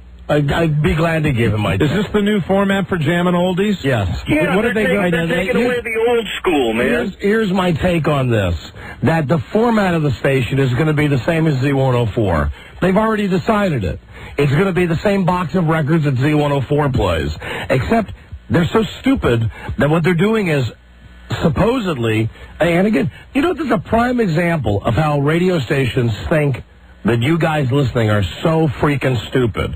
Like that they're really going to present a new format every hour. Right. And then whatever format gets the most votes on a particular weekend, that's the format that they're going to go with. Right. It's no, not true. They decided because they have to put a lot of money in preparation so they can get it up and running as soon as they're ready to go. Yes, and as a matter of fact, I heard from someone who works that all the stations that Clear Channel owns, they're all roughly within 3 or 4 blocks of each other. Yeah. So I heard from someone who works at another station, Oldies 100, that they've got it so pre-programmed and so prefabricated that supposedly there's a radio station in D.C. that played Jammin' Oldies, and they could get no ratings, so now they're changing the format. So they're coming on the air every hour and saying, we're trying out these new formats, and you pick the one you like, and if you don't like it, call us up and tell us. I heard from a guy at Oldies 100 that all of the calls that they're putting on the air where they go like, Survivor Radio feedback, beep. I wish you would play more Britney Spears, beep. Yeah. I love it when you play Three Doors Down. They're all made up. They're all station employees. Yeah, of course they are. They're all people who work for Oldies 100. Sure. Who were told last week to call and make these fake calls so they'd have these fake calls ready. And in their format, which is, could be anything, but they've decided on it already. No, and I know what it is. It's Top 40. Top 40. It's Top 40. It's the same crap they play on Z104. And they go through all this bull ass all week long because they think that people are so stupid that they're going to think that they really have a chance to make a change on this radio. No, the change was probably determined, 6 months ago. Yeah, 2 books ago. Right. They decided that they were going to dump the Jammin' Oldies format. Exactly. It's typical radio, man. Yeah, and I like Jammin' Oldies. I'm the only one in the country, and I think. Hey, I like Jammin' Oldies too. Remembering the good old days of Donnie G spinning them over on 95.5. You know what? And I agree, and that's probably the reason I like. But the problem is they didn't do it the right way. They did it in a horrible way. I like the actual genre of music, but they screwed it up so bad. Well, they did it like every station does, where they got only 200 records that they played every single day, the same records. When you could play so many different records. And right. They never played Joe Tex Ain't Gonna Bump No More with No Big Fat Woman. All right, well, now you're getting a little too specific. But listen, trust me, the whole thing's a scam. It's Top 40. It's going to be the same crap as on Z104. Right. Thanks, Dylan. Exact Good same. day. Exact Bye. same. Later. Crap. Oh, and Z104 canned Rick Dees. How long did that take? Well, how long was he on? Like 2 months? A little less, I think. It had to be less than 2 months. Yeah. We were making fun of him about a month. It seems like a month ago. They are a month and a half ago. They are bringing in some new disc jockey from like Birmingham or something like that. From Japan. To be the new morning disc jockey. I heard us doing that when we were talking about Masatoshi Ono. Not too egotistical. Down in Fort Myers, Florida, listening to my own radio station, laughing my ass off. It's funny. But I'm sorry. But it's a repeat on our show. And for those people that criticize us for taking so something and running it into the ground. Wrong, double wrong. Funny as hell. When we came back in our third break and we were still doing it. At random phone calls, we would go into that. And you're Japanese guy, man. It's strong. Thank you. Hello. We had happened. I was laughing. Laura and I are just cruising along, laughing our asses off at that. Mike is on vacation, but is listening to the Don and Mike show right now in his rental car. 12:40 a.m. Absolutely. He is listening in Florida. He's thinking, that is a funny show. It was. I was laughing. We're just going on and on. All sorts of mistakes we're making, about the facts. Didn't matter. Fantastic. Oh, right, when the tires were blowing up. Right, that's what it was. Yeah, we're saying the guy's like from England and he's from Australia. We're saying Masatoshi Ono, whatever, and it was silly. Well, now we could do the same. We could do the same thing, if you wanted to. Right. That other guy. Hello, America. We have your pirates from your airplane. Our troops will be boarding that spy plane. We will be taking all of your sensitive equipment for surveillance and bringing it back to China. Even though your pirates tried to ruin the high-tech spy toys, we have them, silly Americans. That is correct. We will be taking all of your high-tech toys and bringing them back to China. We will go to see your auntie, okay? Okay. There we go. Time out. Listen, hold it. Okay.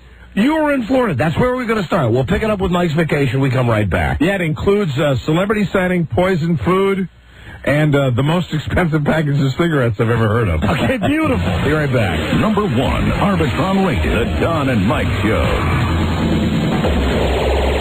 Hey. How about a hug? I hate goodbyes.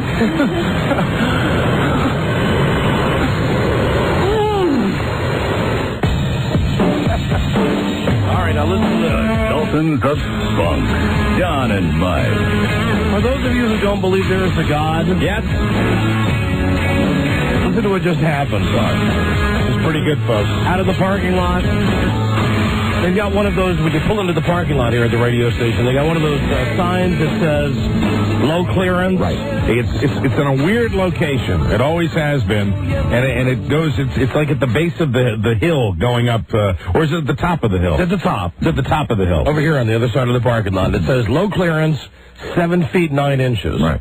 Apparently someone, just like moments ago, drove through and clipped it, and the big sign fell and crashed right on Jeremy's car. Crushed his car. Oh, man. Was Jeremy in it? No, because he's calling his insurance now. Oh, okay. So I guess God wasn't smiling on us 100% today. There you go. But still... Hey, welcome back. That's pretty great. Man. Hey, that should be a sign... It's a sign. It's going to be a nice spring. It should be a sign for Jeremy. Right. About us. Absolutely. We're back. We're back, and your car just got destroyed. Look at what happened. Your car is wrecked. Call that insurance company. So, listen, bring Jeremy in, please, one of you guys, as soon as he's done crying outside. Oh, no. Pounding his hard black shoes with the big belt buckles on them. His short pants. Stomping on his Dutch boy paint hat. And his black lunchbox. His lunch pail. His puffy shirt. His ruffled shirt. And his big fuzzy bow tie. You've ruined my BMW. And his sailor's hat. You've ruined my BMW. I'll just have to skip to work. Fancy lad. Hey, how funny is that? Crushed his car. Yes. Some van driver coming in here. Boom. All right. Well, listen, while we wait for Jeremy, tell us about your vacation. Well, I want to first thank my children, because this is the first time ever that my wife and I actually went away without our kids. And we came back from our vacation, and they did great. They were very, very hungry. Well, Catherine's 5 and Elizabeth's 3, but they did fantastically. People say that the kids that small, you can't leave them, to their own devices, and they did a fantastic job.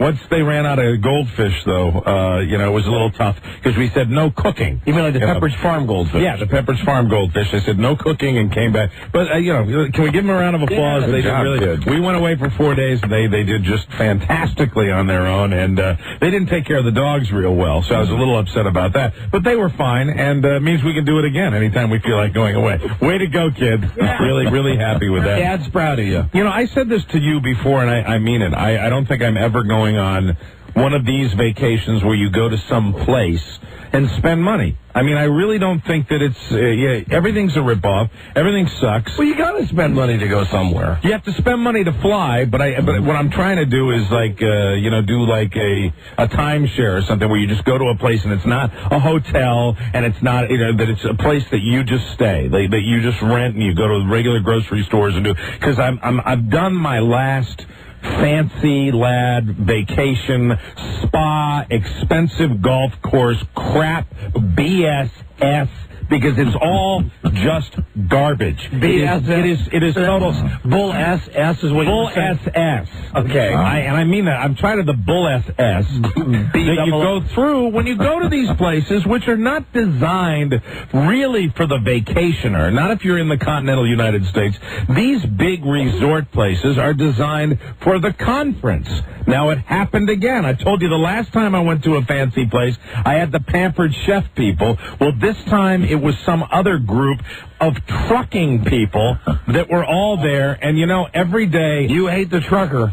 Let me tell you, it's the trucking, it's not... I mean, my father-in-law kind of used to work for this association, but this was another association of independent trucker effers that were out there, and they had, at this place we went to down in Miami, they had every day... First of all, when you come into the hotel, they've got a table that's laid out, and the table has cookies and soft drinks and newspapers and oranges and all this wonderful stuff that they got laying out there for everybody that's walking by in the hotel, and then a big sign that says, for the trucker effers only. And I'm like, you don't flaunt it in front of me. Get them a room where they check in, but no, because they've taken over the hotel, and they're going to have their private parties, and they're going to shut down restaurants so they can have their special private thing. And you know what? I'm looking around at all these people, and I'm saying to myself, these people are all here on somebody else's dime. These are people that are all here having a fantastic time as I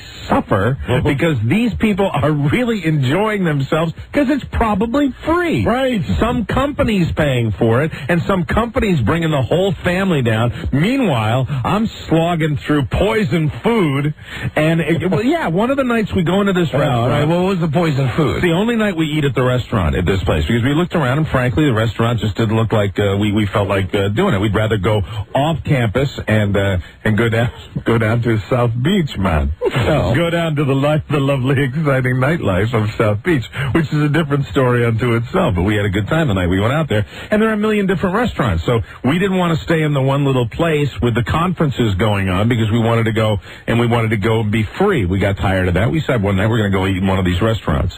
So we go into one of these restaurants, and I got a shopping list, and I'm not even going to mention the name of this place, but it's a very, very exclusive place, and I didn't have the best time I've ever had. Start with a D? Yes, it did. End with an S? Yeah. No. What were you thinking of? Denny's? No. Well, I know you and your travel. travel. About the whole golf resort here. Oh, but I'm not going to mention their name, Doral. So I go there, and so we go down and we go into the restaurant, and I order the lobster because I'm feeling very festive, and it's the only time we're going to eat here. Might as well get the most expensive thing on the menu, right? Very exciting. And my wife orders the same thing, and she never orders the most expensive thing. And so I dive into this, and it's one of those lobster tails that comes from far across the country because it doesn't have that much flavor. Well, my wife's had flavor, and she said, this is bad. And I'm meanwhile halfway through this piece of lobster, chewing and going, what do you mean it's bad? It's not bad. It just doesn't taste like normal lobster. It's because it's probably frozen. It doesn't taste enough. I've got this mouth full of it. She goes, it's bad. I said, no, I'm having the same thing you are. It doesn't taste bad. She said, why don't you taste mine? I said, I don't want to taste yours because it's not bad, but if you want, I will taste yours. So I take a forkful of hers and I put it into my mouth, and a burning ammonia shoots up my nose, makes my eyes water, and I just go spit it out on the plate. I mean, it is unbelievably bad. I said, Major D, this is the second time. Wipers. This is the second time this has happened to my wife. She's got very bad luck when it comes to lobster because it happens like this. It comes over, and I really looked forward all day to this meal. And this is again though, spending all of this money, and thank God that I make a decent living, that I can go to a nice place. But I've had it. I'm done. I'm not doing it anymore. But see, if the waiter comes walking over and he goes, "Oh, really?" I said, "Yes." And we put one of the pieces that's not been touched on a little plate and said, "If you smell that, you can smell the smell of ammonia." And he goes, I said, "Well, I'll take them away." And he goes walking away. Now, I think when you're in a restaurant and you get poisonous food that can kill you, that you ought to have some kind of reaction. Like maybe just, sorry that the food we served you was left out like in a sunlight. Your room, your meals come. I don't expect a comp meal. I don't at all. But what I do expect is to have at least someone come out and say, hey, sorry the food was poisoned. It didn't happen. It's the way it was. So at this point, we're stressed out, and we decide, well, no more food. Just forget it. We get the bill. They took the entree off the. I didn't want to. When sometimes you want to make a stink, and other times you're so exasperated because of everything else that had happened at this place, which I haven't even begun to start with yet. We finally walk across, and I say, I'm stressed out. I need a smoke. I need a little cigarette. So I say. Do you have, those cigarettes that I smoke are the super deluxe, wimpy, ultra light? They're Marlboro ultra light cigarettes that I smoke, okay? So I walk into the ones in the gold box? No, I think gold. I think they're, what are they, silver and like a green stripe on them or something like that, right? But I don't expect people to carry these, so I walk in and I said, do you sell cigarettes here? Yes, we do. I said, oh, fantastic. So what do you sell? We sell Marlboro Reds and Marlboro Menthols. That's it. I said, oh, all right. Well, how much for the Reds? $8. For a pack? $8 for a pack of cigarettes. At this point, we get up, we leave, never to come back. We were so fed up. But you know what? What kills me about these places is they're designed to just get as much money from you as they can. If there's any consolation to you, you went to a place that was nice and expensive. We went on a real cheap cruise, and we had a crappy time too. The thing is, it's just I don't like. You know what it is? I don't like spending money. I really don't. Maybe I've got a bad attitude, but I really think that when you spend money for anything, like you go to a place that's called a spa, and this is just one more thing that happened. I go in there. The only thing I require, if I'm going to go and somebody's going to give me a massage, which I really don't like. I've gotten probably 3. At a vacation place in my whole life. I tried it this time because it was so world-renowned that it's the most incredible one in the world. And so the only requisite we have, I said, just make sure it's not a guy. I don't want some guy squeezing my buttocks. I don't enjoy that. It's not homophobia. I don't relax when there's like some guy named, Luigi that's massaging my right buttock. So what they did was they managed to get a woman who resembled a man, which, I think that's what really they're was for. She on vacation from WJFK? I don't know. She was standing outside and she said, Hi, how are you? Are you Mr. O'Mara? I said, yeah. So I shake your hand, and the kind of handshake, I knew it wasn't going to go well. This is a person who is supposed to rub on people for a living, and I shook her hand, and the kind of handshake where the person is technically shaking your hand, but it's more of a brush with the fingers because the hand is pulled away so quickly. I was disturbed at that, and so as I get ready to prepare myself to walk down, and I'm wearing this stupid, goofy-ass robe with all these other guys in stupid, goofy-ass robes, I am completely miserable before this woman has even laid her hands on me, and I've got 50 minutes with this broad for my deluxe lesbian massage that I'm going to get. I think we have a tape of her. All right, let's listen. Was this your masseuse? Way down upon the Herbert River. Prettier. Far, far Mad Dog's prettier? Much prettier. I've got significantly sand in prettier. every nook and cranny. Right. Pants are wet all day. Yeah. There was no singing that went on, but even through all this, I said, well, give this woman the benefit of the doubt. She didn't really technically shake my hand, and then she says, did you want Swedish? Hey, it's the form of you want Swedish. You know what that is? Well, that's what I asked for. That's from belly button to kneecap. No, it's not. Yes, it is. Or do you want deep tissue? And I said, well, I've got sore muscles, and I asked for Swedish, and she said, you probably should have gotten deep tissue.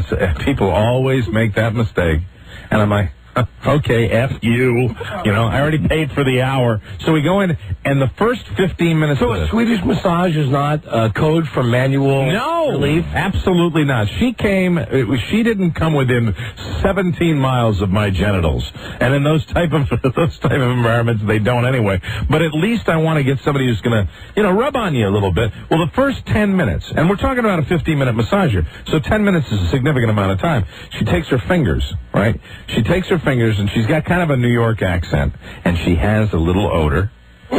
And she takes her two fingers. Was it vaginal? I'm not, you know what? I couldn't place it. But it was like it was some sort of sports odor. When I smelled it, the odor was almost like I thought that maybe it was coming off of someone else that had been rubbed on. Okay. All right? Yeah. So you're getting a second-hand odor. Yeah, but they got the music back in, and the music's like... And she takes her two fingers. She takes two fingers on this hand, two fingers on this hand, and she puts it behind my head, right here, and then she just presses, and she leaves them there.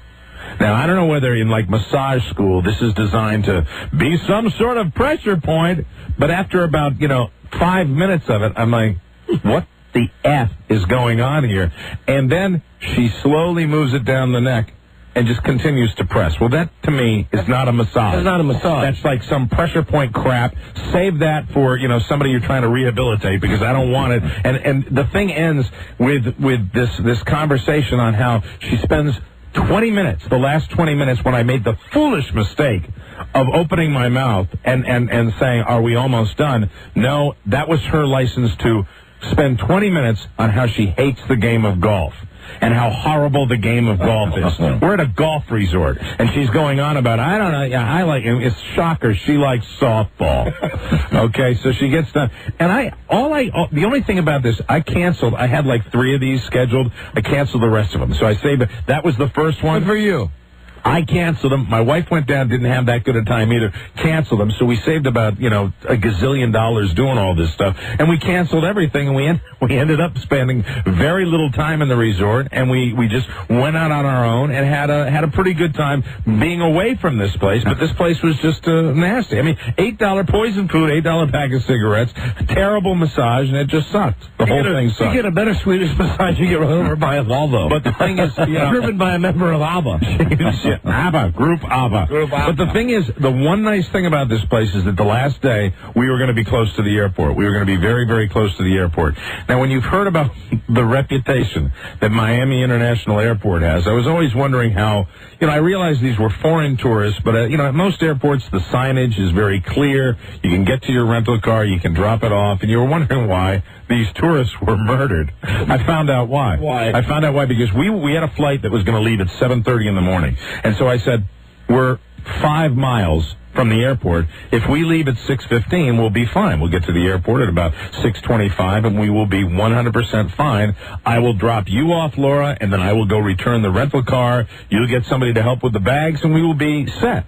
So we get to the airport, and as we pull in, I estimated there were probably 13 or 14 lanes of traffic at Miami International Airport, solidly stopped. I'm talking cabs, cars, tour buses, trucks, everything. It is a parking lot, and this is a huge airport, and it's becoming evident to me that I don't know if we're even going to be able to make it to the drop-off point, but we do. You might have had to pull a Scott Shannon with that rental car. You know what? I swear to God, that thing you used to tell me about Scott Shannon was in my mind, but, you got to be goody two-shoes, got to take the rental car back. By the time we got to the airport, we pulled up off the exit at probably 6:25, and it was probably 5 of 7 before I got the rental car back to the airport place. But the problem was, when you leave the airport, you see rental car return. Then I drop my wife off, and I got to do that thing where you kind of double back.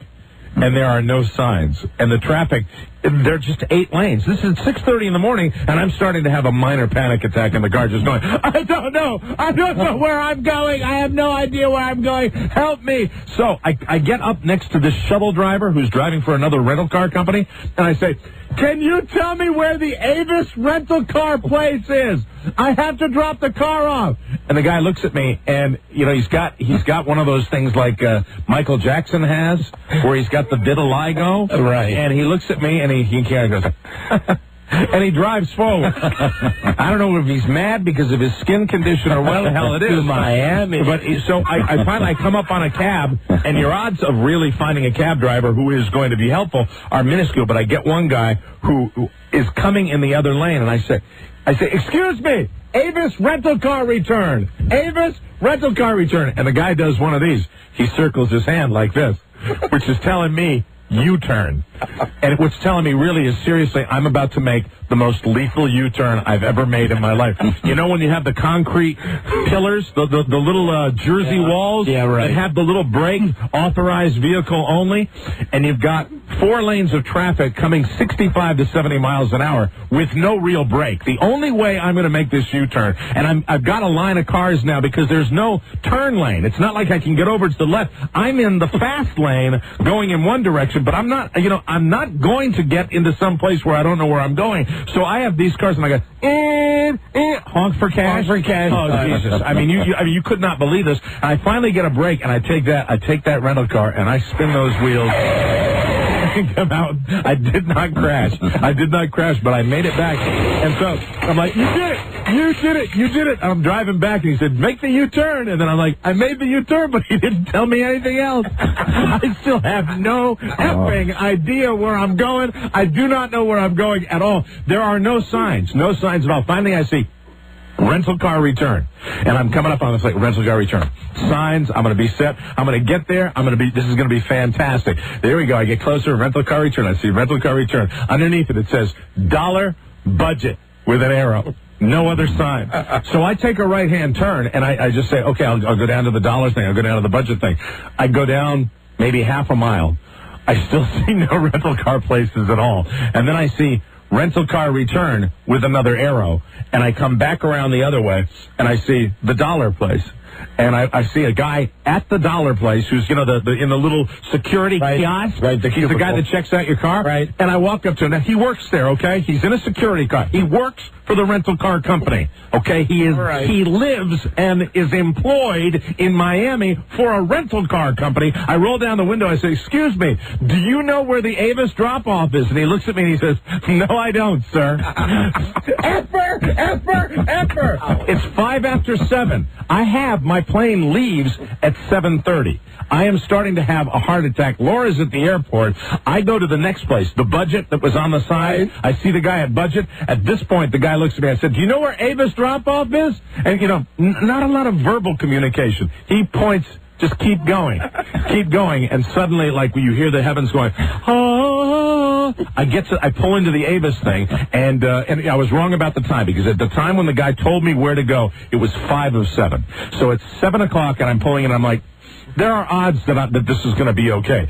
So I pull it into the rental car return. There are 14 cars in front of me. Ooh. Do you know how many guys? The little guy that has the little box where he checks you out? Right. Do you know how many they've decided to employ for the 14 cars? How many? Well, in Miami terminology, uno. One guy. One effer that is going at a snail's pace, and I am estimating that between the shuttle bus and this guy, I will probably get on the plane at 8:45 if I'm lucky. So the guy comes walking back, and I see him, and I say, excuse me, sir. I know I'm car number 14, but I have a 7:30 flight, and I don't know what I'm going to do.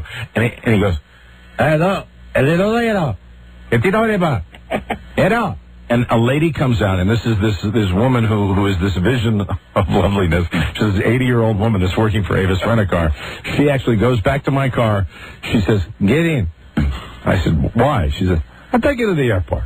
And suddenly this calmness settled in over me, where they took an employee there and had her drive me to the airport, and I was looking at her, and she was about 65 or 70 or so. I don't know. She was very old, but she was very kind, and it was a moment where I just was completely relaxed. And I got back, and she gets me, and she says, "There's another trailer in the airport." I said, "Oh, there is that." I almost had the accent myself. There, you better believe I almost had a heart attack going to the airport. She gets me to the airline at just about this time. It's about 5 after 7.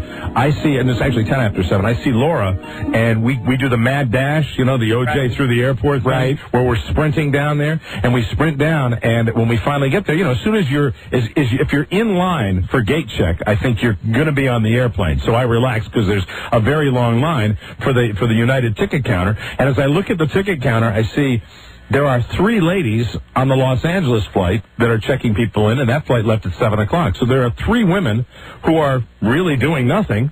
And I've always been told that if you have, an extra gate that's open, you could go down and you can check in for the flight. It's our little trick. I think some of us have done that when we travel before. Right. So I get in line, and I said, well, I'm going to get out of this line and go up there. I said, if they let us check in, we'll be no problem. So there are about 7 or 8 people, and I walk up, and this lady's at the counter, and she says, I said, I'm going to check in for this flight. She says, why aren't you waiting in line? Now, she could have said a million different things to me, but unfortunately at that moment, with the heart rate that was still accelerated, the question, why aren't you waiting in line, I was unable to satisfactorily answer. I could not give her the proper answer to say, why am I not waiting in line?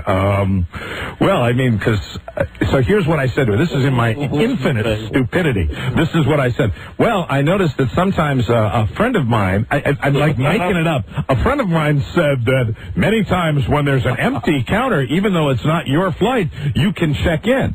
And she says, it is not fair. And I said, I know it's not fair. I can't do that. You have to wait in line with everybody else. And at this time, Laura's in back of me because she said I shouldn't have done it in the first place. She's going, I told you. I told you. So you didn't have Laura wait in line on the other line? She followed you over to that line? She followed me over, but I mean, we were at the back of the line of 14 people. So, at this point, I under my breath, I said, bitch.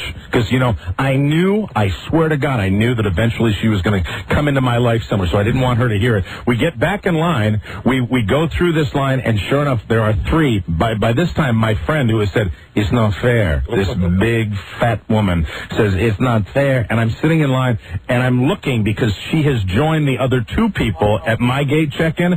So I am watching, and I'm trying to figure out what the timing is going to be. And, of course, it was predetermined. To get her. It's predetermined that, and I don't have a seat assignment, okay? And the flight is overbooked. So this woman is right now probably the most powerful human in my life. And if she wants to really F me, she can. But because she didn't hear me, and I'm like, okay, and I walked away. I wasn't happy, but I didn't do the confrontation thing. And sure enough, we get up, and I get her. And I walk in, she said, and, like she hasn't seen me before, she says, good morning. And, at this point, I just want to go, F you! But I sit there and I said, good morning. And I managed to, curl this smile on it. And by this time, it's probably 7:25. We waited through. And she checks me in. She gets the whole thing. We get the seat assignment. I walk away, bonus party. And that's when they make the announcement. Ladies and gentlemen, we have some bad news. The crew, this is the new thing in airports, too. We don't have a crew for the plane currently. They're coming in on another flight. Our plane is now scheduled to depart at 8:20. Thank you very much. And then it wasn't the crew. You know what it was? What? It was a school group of 300 students that were going, well, not 300, that would fill the plane, wouldn't it? It seemed like that. It was about 50 kids that they were waiting on to get off another plane, coming in from God knows where, but I have no idea where it was from, but it was not an English-speaking group. And so they came in, and they get off my plane, and by that time, we left Miami for our 7:30 departure at approximately 9 a.m. 9 a.m. for our lovely little flight. And that's my little airline story. There you go. I stopped hyperventilating. So the moral of the story is, be very careful if you rent a car from Miami International Airport, because when you return it, might not be that easy to figure out where you're going. But it wasn't really a problem because your plane was delayed. The plane was, well, I could have walked to the airport the way it turned out, but I didn't find that out until, the woman who said, that's no fair, with the tiny, minuscule piece of snot in her right nostril that I didn't tell her about. Okay, I wanted to reach up and get it with my pinky finger. Last night, who was the celebrity? You didn't tell us the celebrity. Because it really didn't count because I didn't stick around to see. But Who I was saw it? Gloria Estefan was at a restaurant, I believe, because I saw, that guy that's always with her, her producer, her husband, the guy that founded Miami Sound Machine, was walking out, and they had a big party, and I couldn't see Gloria, so technically I think she was in the restaurant, but it was a wimpy celebrity. Yeah, that's no good. But I stood out, outside in the hallway, and went, Gloria! Viva Gloria! That's right. Give away the money now. I buy you a shrimp cocktail. The secret sound, including where is Davis Rent-A-Car? the brand new clue that I gave you last time. I am lost. I will sell you an $8 pack of cigarettes. Phone number 877-365-3636. Be 100th caller right now. You got a shot. My lobster is poisoned. Number 1, Arbitron rated, The Don and Mike Show. What brings you here? I heard about your trouble with Fatu. Thought I'd come to lend a hand. Thank you, my son. He's Fatu. He's my own student. The 5 city monks, they've all been killed. It was Fatu and his gang. Where's Fatu now? Well, I'm not really sure. What do we do? As for Fatu, deal with him as you think fit. How about you, Don and Mike? Number 5. Oh, God. Oh, let's play a different one. You'll laugh until your nipples bleed. Yeah. The Don and Mike Show. That's more like it. Yeah. Okay, time for caller number 100. Hello, Don and Mike Show. Hi, I am the 100th caller. Yes, you are. Thank you for listening. What's your name, my friend? My name is Sheldon. Sheldon, where are you from? I'm from Worcester, Massachusetts. Sheldon, you won the Sopranos prize back. Sopranos, new episode Sunday night at 9 on the HBO. But wait, there's more. You've also won great prize from Blockbuster. The 52-week free rental car. That's a free DVD every week for a whole year. Okay. Don't forget to watch favorite stars and movies and music on the Blockbuster Entertainment Awards Wednesday, April 11th on. Now, are you ready to go for $500? I'm ready. All right. Here's the cue. The clue. Excuse me. The clue. What are you doing, Mike? I'm having an aneurysm is what I'm having. All right, I can't stand people walking by the window at this radio station. I'll tell you that right now. The clue is that it's a sound that you would have heard. You were listening earlier. I was talking about our great vacation on the cruise ship, the SS Bob Evans. Right. It is a sound that you would have heard at stop it, Mike. At about midnight. Okay. Okay. That's the clue. You get it, you win $500. Please don't answer till Mike sings Light. Barry Manilow. We wish you Godspeed. Oh, hold on a second. I'll give you a free listen. Hold on. Caller, name this sound. Yeah, they're out of order. There you go. There you go. There. Well, you got a free listen on the house. No charge. If we give away the money, it's courtesy Main Street Title. You know I can't smile without you. Yes. Yeah. Yes.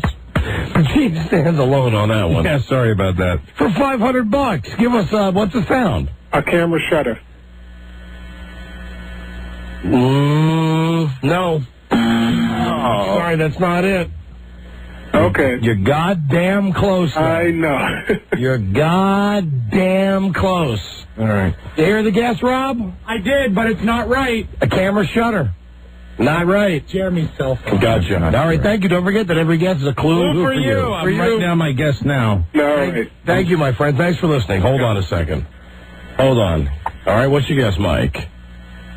That is incorrect. Oh, come on. That's incorrect. God. Now, listen, how funny is this? Jeremy Coleman, his car was crushed. he's kind of still our boss. Yeah. You know, he's the boss up at NEW. Where we're going to be later this week. And he used to be the boss here at JFK. Right. Is that something else you didn't know, Buzz? No, I didn't. We're going to New York this week. Jesus, somebody tell Buzz what's going on. I'll start packing. Would someone please tell Buzz? Buzz, we're going up to New York Thursday and Friday. Really? You didn't tell him? You really didn't tell him? I thought we had discussed this on the air, but I will take it on myself personally, Buzz. Now, the moment I hear anything, I'll run to you. Whether or not it's been said I'm going to jump in here. Buzz, Thursday night, we're all going out to dinner together. All right. And Friday, I've made lunch reservations. Very good. Okay. That is the second time on today's show that I've said something, and Buzz has looked up quizzically and grabbed his pen as if I better write this down. I didn't know. Buzz, I'm sorry. I assumed you knew because I thought it was mentioned on the show. We mentioned before we went on vacation that we were going to start going to New York again after our vacation, but no, I never heard about a date. Well, I will not let this happen again. We are going to Reno on the 27th. Got it. Okay, good. And that's all. We're not. No? Sacramento. Reno. Yeah, then we go over the mountain. How are we making it over the mountain? Are we going to go by covered wagon again? Saturday morning, we will go to Reno. Okay. That's right. And Friday night in Sacramento. There's a shuttle, and they have to wait for a full car, and then they'll go. All right, well, listen. Anyway, listen, the funny thing here is that Jeremy Coleman, the gerbil, like a giant piece of metal fell and crushed his car today. So did he have his car on the upper deck, and then the thing fell? An upper decker. And fell forward? I understand that he was parked either on the incline or the base of the incline, which is illegal. That's a fire lane. Yes, it is. It certainly is. Let's drop some metal on Jeremy. Well, we're sorry. Your call could not go through. Your call could not go through. Well, has he left the building? In his damaged vehicle? Yes. No, wait a minute. God damn it. Phones are working. So he's parked on that little, squeeze everybody else outside. Right. All right. There's still his car. Got crashed. That's his car. He's got a tiny little European number car. or code you've dialed is incorrect. Oh, please. Check the number or code and try again. Kiss my ass. Come on. Kiss my ass. What the hell is wrong with people? Well, you would have to hit that thing pretty hard, I would imagine, to bring it down. Well, it's been up for years. Really? It's that thing that says caution. Don't have your vehicle over. Yeah, it's designed 7 feet 6 inches. Number or code you've dialed is incorrect. It's designed for people that don't, so they don't go into the garage. Would somebody please double check this number that y'all gave me for Jeremy Coleman's car? He was looking very happy today. I saw him in the hallway. Oh. We actually had one of our rare pleasant exchanges. I was like, "Hey, how you doing, Jeremy? We're coming up to New York," and he gave me the false. Oh, wonderful! You see his puka shells? Yeah. You see his hair? He's freshly tinted. He has streaked his hair again. Yeah, really, really blonde up on top. It's like coffee cake hair, and like the bitch on the cruise had. There you go. That's what he's got. Only he could fit in one of her fingers. Yeah, absolutely. He could be on one of her hands. He could be the weight of one of her hands. I had a meeting with him today, and I want to tell you something. He has got the most dove-like hands. Yes, I have ever seen. Marvelous. Yep, we had the wrong number. We did indeed. He has hands that are designed only for soaking in dishwashing liquid. He has Madge hands. Only if Madge was a young woman. He has Haley Joel Osment hands. Right. Yeah, little kid that was in Sixth Sense. He's got Joan Allen hands. The woman from The Contender. Yeah. I bet she has bigger man hands than he does. She probably does. Dove-like. I'm trying to think dove-like. The little girl in the Pepsi commercials with the curly hair. That's the direction you have to go. You have to go younger. Hello. Hello. Jay. Hi. Hey, how you doing? I'm fine. I just thank the Lord that I was not in the car at the time. We understand that a large girder fell on your automobile today. It was, yeah, apparently so. How extensive was the damage? You say you weren't in it. Would you have been injured if you were in the car? That thing is extremely heavy. I don't know exactly what does that sound? What was that sound, Jeremy? Sorry? What? Well, we just heard like a beep, beep, beep. Oh, that's my car. Oh, that's your car. So you are able to drive it? Yeah, it is actually. It's now drivable. I am impressed. Lydia's right about German engineering. That car took a hit. Where is seems to chug along fine. Where is the majority of the damage to the car? On the roof. On the roof? Yeah, basically that big metal thing landed on the roof. And put a big dent in the roof. Oh, if you had been in the car, could you have sustained an injury, a head injury? Maybe fatal? I believe that, yes, I would have. Oh, man, wow. Did it break your sunroof? No, luckily it hit the back part of the car, which is why it's drivable. It didn't hit the sunroof, and it didn't smash any of the windows. So when you came out to view the damage, the big, giant metal girder was resting on your car? No, it had glanced off the car and bounced down and was landing on and was actually laying on the driveway. Oh my God! Was the person responsible for the damage? Were they handy? Yes, and they were suitably upset. Ah, good. How were you notified by this? You didn't just walk out and see it, did you? Who told you that your car had been crushed? Now, and were they laughing? Great. I was in Alan's office having a big important meeting, and there's a knock at the door. And it's Jim McClure and Bobby are both standing at the door with this ashen expression on their collective face. And Bobby just grabbed me by the arm, and she couldn't even speak, and she just made me walk with her. Oh, no, man. And I'm like, all right, what is it this time? But then we start walking towards my car, and that was when I figured something was up. Oh, something horrible had happened. Oh, my God. Yeah. I must say, it's nice of you guys to care. I appreciate it. Well, we do. We certainly don't think it's funny. What was your reaction when you went to the parking lot and saw the giant girder had crushed your car? You know what my honest reaction was? Because I parked I parked there all the time. It's under that thing. And I looked up at it this morning, and I'm like, my luck, a bird's going to sit up there on that thing, and I'm going to come out, and my car is going to be, Now, do you even keep your car up in the city? No, I leave it here. So, see, this won't inconvenience you at all, will it? No, not at all, because I don't have to get it fixed for like a month. There you go. All right. Well, as long as you're safe, Jeremy, that's all we care about. I appreciate that. Safety first, the Don Geronimo and Mike O'Mara show. Absolutely. We care about your safety. Your safety is our number one concern. All right. See you Thursday, right? See you then. Cool. All right. Hey, Jeremy. Yes, sir. While we have you on the line, do you think maybe you put out like a gift basket or something like that when we come up? We haven't been up to New York in a while. Maybe a nice little something to greet us, like when we get up there, make us feel all warm and fuzzy about New York. We have our share of I like to take care of you like that. There you go. Thank you. Cool. I like to get your creative juices flowing. I will work on something. All right. Goodbye. See ya. Listen, last thing. Who do you think really, seriously, has bigger hands? You or Haley Joel Osment? I don't know who that is. The kid from The Sixth Sense. Oh, me. You. Okay. Way to keep up on current events, Jeremy. Thank you. All right. What about you or the girl in the Pepsi commercials? I don't like the way this line of questioning is going at all. I was just commenting in our meeting today. I couldn't help but notice how tiny your hands are. You have very small hands. Now, don't do that fake I'm getting cell phone interference thing on me. I know. I'm actually speechless. I have perfectly cool, huge, manly hands. Who has larger hands, you or Woody from Toy Story? I've got to go. My whiplash is kicking in. Is there any truth to the rumor that you are the third Olsen twin? See you Thursday. All right, see you then. Bye, Jeremy. Bye-bye. Bye-bye. Bye-bye. There he is, Jeremy Coleman. His automobile crushed by a girder today here at the station. Wow. Seems to be quite chipper. Yeah. Well, he doesn't use his car up in New York. No. Of course not. He rides around on those horse carriages. We will be right back. Number 1, Arbitron Radio, the Don and Mike Show. And that night was my son's birthday party. My wife invites the priest. He's always at the house. Hey, Tony. I know. You like Prim and Glaze? Hey, you bless it, I'll eat it. She's not coming. Oh. Grandma just called. Started crying and hung up. She needs a purpose in life. No, your mother is tougher than you think.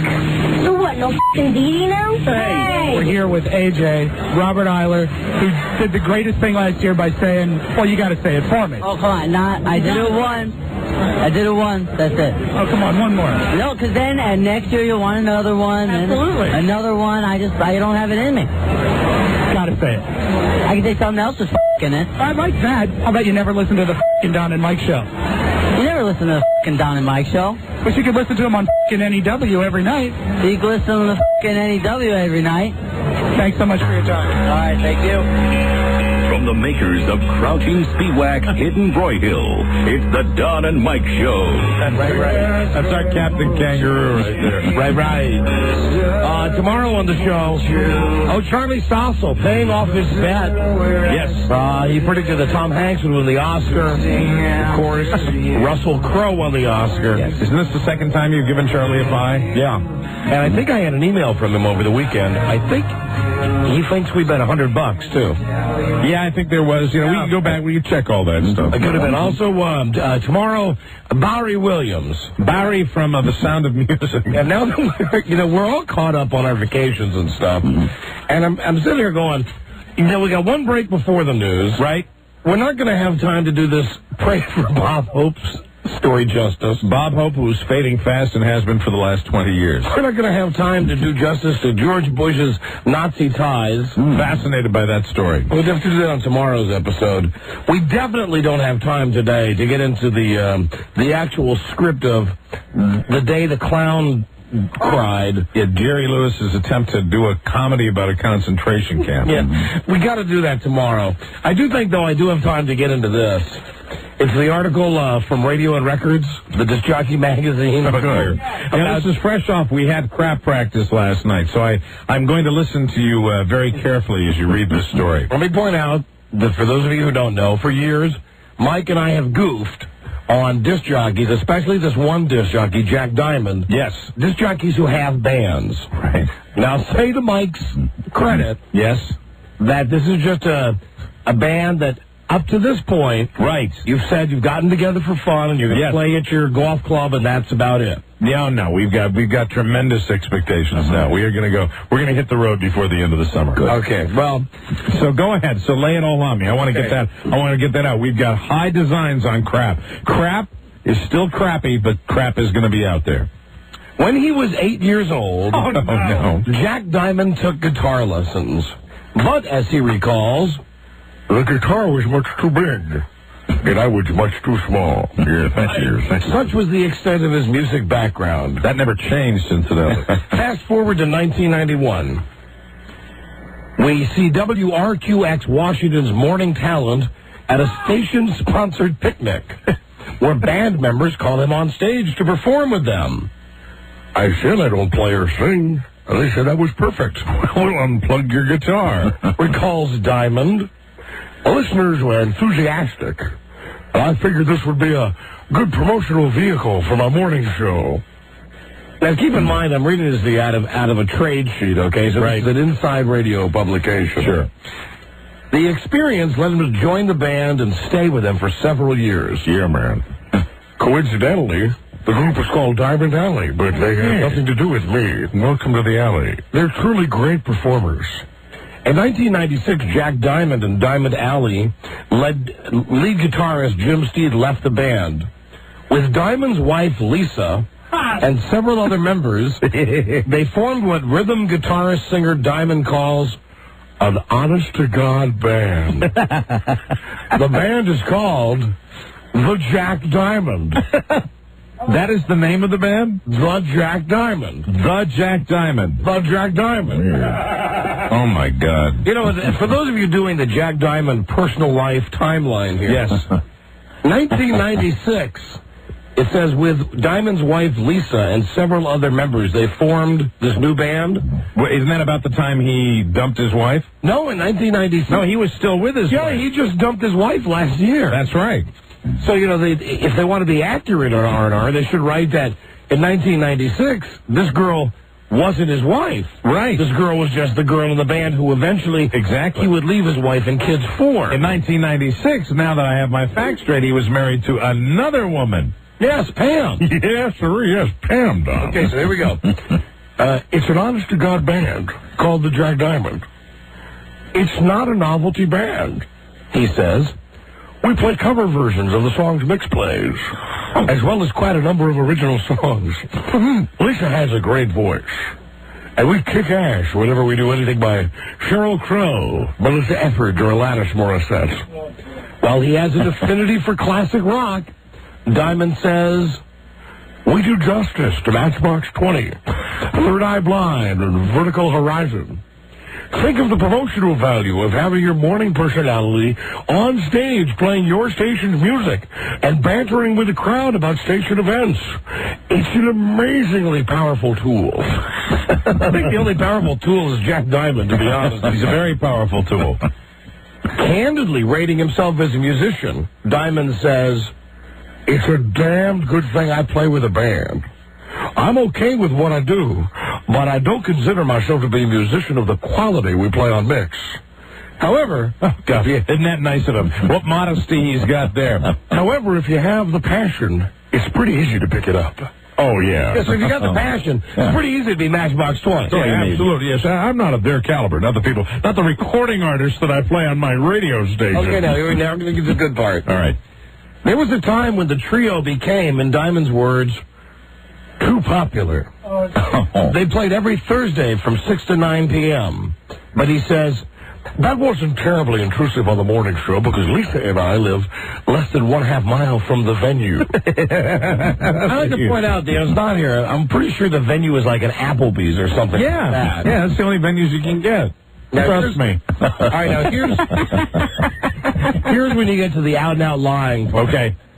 This was supposed to be a 4-week engagement, but it wound up lasting 2 years. Our band played every Friday and Saturday night. We've played in front of 40,000 people. And we've is this where he's talking about the concert? Yes. We've opened for for people like Elton John and the Moody Blues. Lie. Rob, now please let's get the facts straight here. Rob was at the Moody Blues concert that Jack Diamond supposedly opened for. Here's how he opened. I mean, I heard in advance by some people that he was going to be opening. I remember this when you said this. And we got there, and the stage was bare, and I heard a little something. It was at Meriwether Post, I think. So I walked all the way outside of the pavilion to the side where they have, like, the beer cart. And there was maybe a 12 by 15 foot platform, and his band is up there, and that's him opening for the Moody Blues. And according to my stepfather, who was a professional musician, Jack's guitar may or may not have been plugged in. I would say if you're performing at a beer tent outside the arena, that doesn't count as opening. No, you're lying, and you can't. You know, you shouldn't be allowed to lie about stuff like that. And he lied on the air about it when he said they were opening. That's BS. He was lucky enough to get this set up next to the beer cart. Hey, I'd like some verification on this. Played in front of 40,000 people. What is that? Is that total over the last aggregate 4 years? Yes, I mean, really, at Applebee's, a concert. What would be the total there? 40,000. Well, at Meriwether, that's only I think 10,000. But he wants to make it sound like he's been on stage in front of 40,000. You know who gets 40,000 people? U2 when they play RFK. Right. Exactly. That's who gets 40,000. He wants to sound like he's done a stadium gig. Okay, now here we go. The article continues. Though the band is able to rotate 60 to 70 songs, Diamond says, we never became a wedding band because we don't like that kind of music. Just like the radio station, we take requests, but we don't play them. We go over new songs once a week for 2 to 3 hours. Once you have 3 sets and add a 4th, you just add a few more songs. The more you play out, the less time you practice. Since Lisa and I are 2/3 of the trio, practicing is as easy as going downstairs and playing for a while. You know, I'm going to go out on a limb since I've been doing this, I'm going to say that 60-song thing that he's putting in there is BS also. I think it's a lie. I don't think he does. I don't think they have 60 songs in their repertoire. It's a lot easier when you're living with one of the band members. Oh, yeah, super. These days, the group plays about once a week. My rule is that it has to be on a weekend or a major summer concert, says the morning talent. Wait, so he won't play now unless it's like a big event?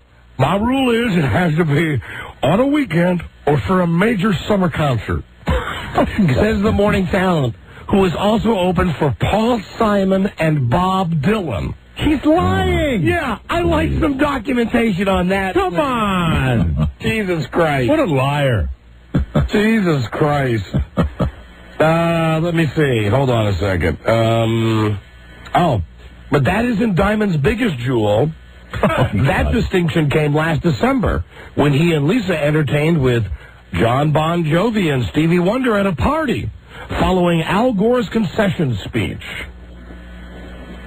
It was a tremendous thrill. So embarrassed.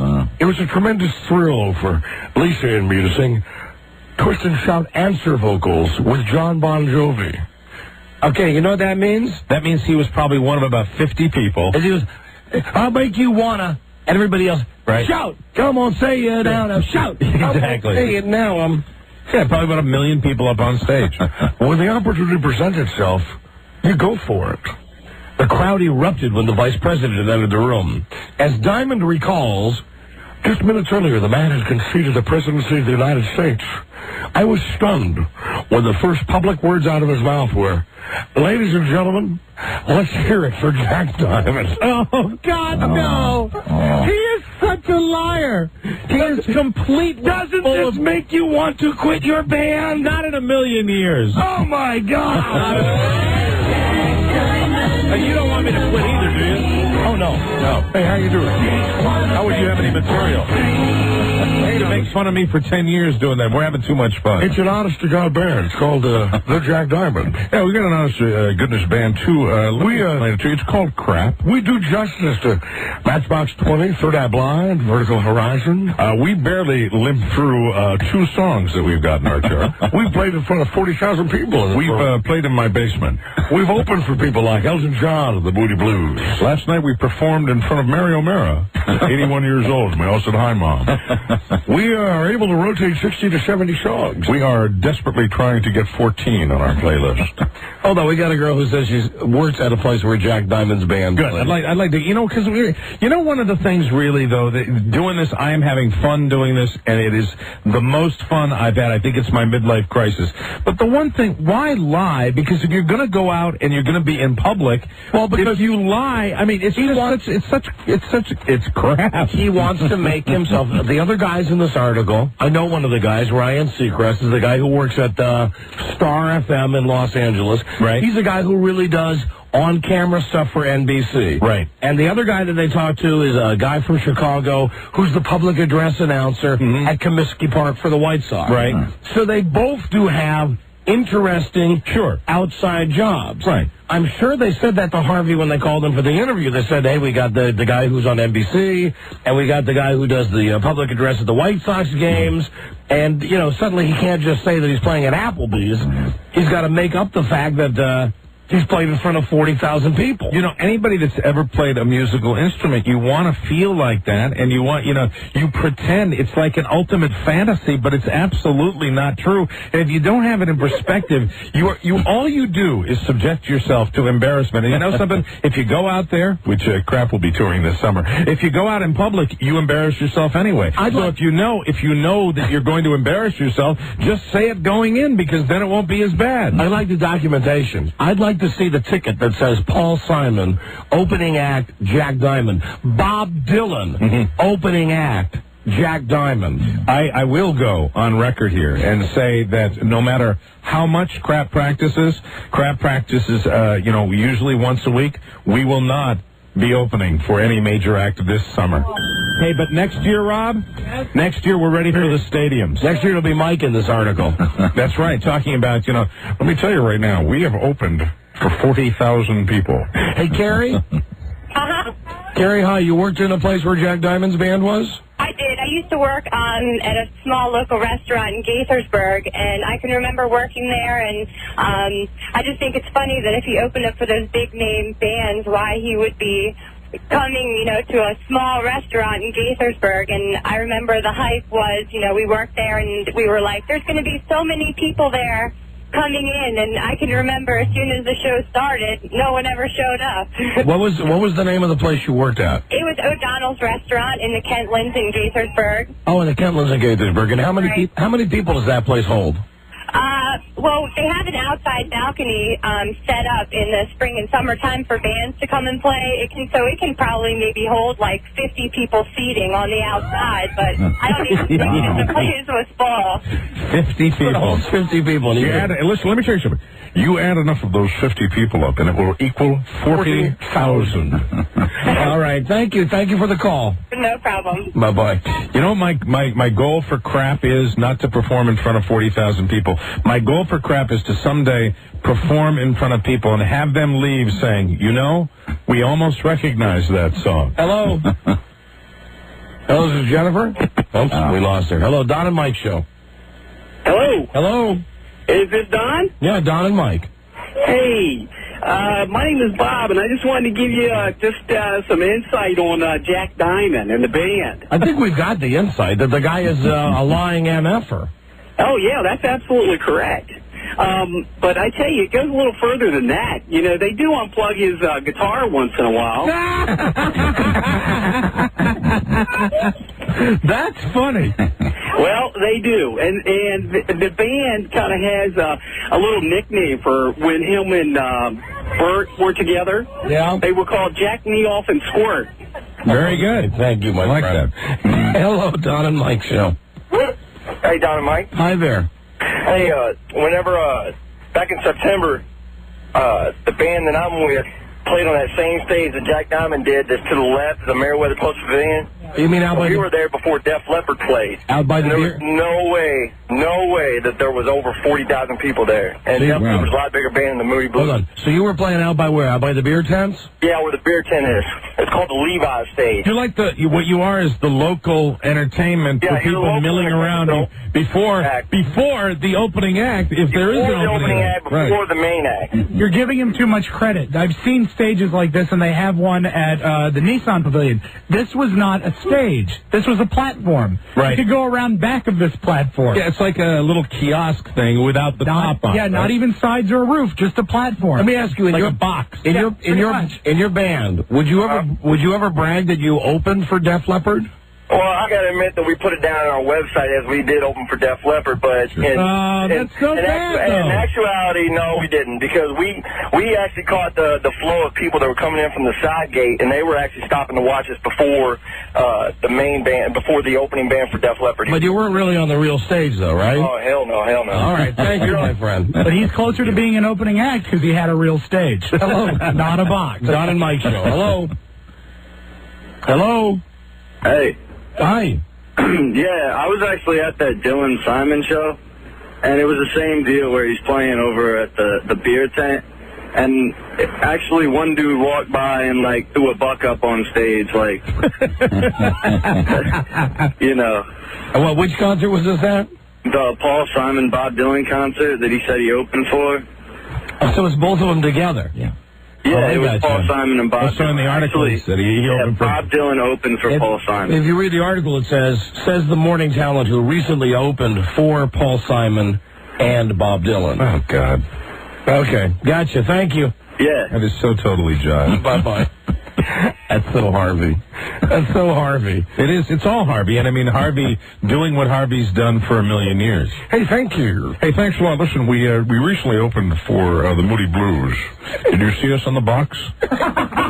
Yeah, thank you. Thank you very much. You might have seen me, Paul Simon and Bob Dylan. Did you happen to leave the arena to go outside to perhaps relieve yourself? Out by the porta potties. I was out on a stage out there. Thank you. Thank you very much. Thank you. Technically, if you count all the people who have been to all of the concerts that I've supposedly opened for, I've played for 40,000 people. Thank you. Yeah, think about it. Right. Really. Because if you add up, like, the people who went to Paul Simon and Bob Dylan, and the people who went to the Moody Blues, or the people who went to Elton John, maybe together you'd have 40,000. Well, I'll tell you this. I am not going to let Jack Diamond prevent me from pursuing this masturbation session that I call crap. Good for you, Mike. I am, I know you're reading that. I know you're reading that. You might have designs on trying to dissuade me from pursuing crap. I'm looking at this. I am going to pursue crap until crap becomes a national recording artist. All I see a year from now, the same article, you just scratch out the name Jack Diamond and write Mike O'Mara. Let me tell you something, my friend. If you see that, then your vision is cloudy. Because there will never be an article like that about moi. Not on your life. And I commit to you that when crap goes public, we will definitely be an embarrassment to this show. Yeah. There's the definition. I've never seen that. Thank you, because I have gray in my beard, too. Thank you very much. I just mixed the picture. We actually, I have to say this, since you brought this up. Yeah. Crap has had offers. Crap has had offers, and we are going to be playing in bars by the end of the summer. We will. I don't give a rat's ass if you mock it either, because I'm having the best fun of my life. You know what? I'm having a fantastic You have time. spent as much time as me mocking Jack Diamond. But here's the difference. And every other disc jockey with the band. Here's the difference. The reason I say that we're crap is because we are. I'm not pretending that I'm something that I'm not. We're going out. Is it J&O? Yes, it is J&O, and we're having fun. But I'm not going to let Harvey Joel Fisher ruin my goddamn fun, and I'm not going to let you do it either. There we go. All right, man. Thank you very much. All right, I won't ruin your fun. Okay, thank you. Go on out and be a rock star. I'm not. You know what? We're not going to be rock stars, but we're going out and we're having a blast. It's the most fun I've ever had in my life. I swear to God, it is so much fun. We know how bad we are, and we're having a good time. That's all that matters. Okay. And they will never unplug my drums. Thank you. Because they can't. You can't. That's right, they can't. Let's go to Buzz now. In a world where owning a radio was strictly forbidden, one man found a way to bring good news to his people. Buzz. He made it up. Hey, is the lead story tonight the fact that the Jack Diamond is not a novelty band? No, that's old news. Everyone knows that. That they can do justice to Matchbox 20's Third Eye Blind and Vertical Horizon? Well, and that's just a lie. Okay, what is your lead story tonight, Buzz? Tonight, the producer of TV's Cops gets arrested. Oh, really? Yeah. Okay, stay tuned. Stay tuned for news and comments. Coming up. The Don and Mike Show. Should he have his shirt off? Yes, he did. That was very professional. Thank you. Number 1, Arbitron rated. The Don and Mike Show. What's the word from Planet Crackpot? Let them pop a couple of hot balls, ye. Don and Mike. Time for news and comment now with Buzz, brought to you by egars.com. Visit egars.com. Great deals on Cohiba 5-packs. 5 super premium cigars and a free cigar cutter for as little as $24.95. Order online or call 877-81 egars. Hello, Buzz. Hi, Don and Mike. Well, the producer of the TV show Cops has had a run-in with the law.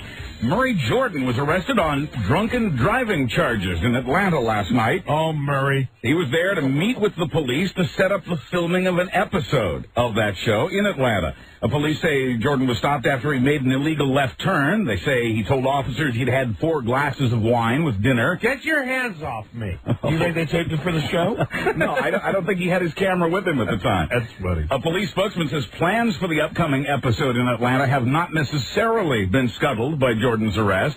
The executive producer of Cops says that if Jordan made a mistake, he's going to have to be subject to the same laws all of us are, whether he's associated with the show or not. If Cops is coming to Atlanta, someone better warn Rudy. That's all I'm saying. Buzz, hold on a second. I got a newsmaker on the phone. Let me see if it's really a newsmaker. Hello?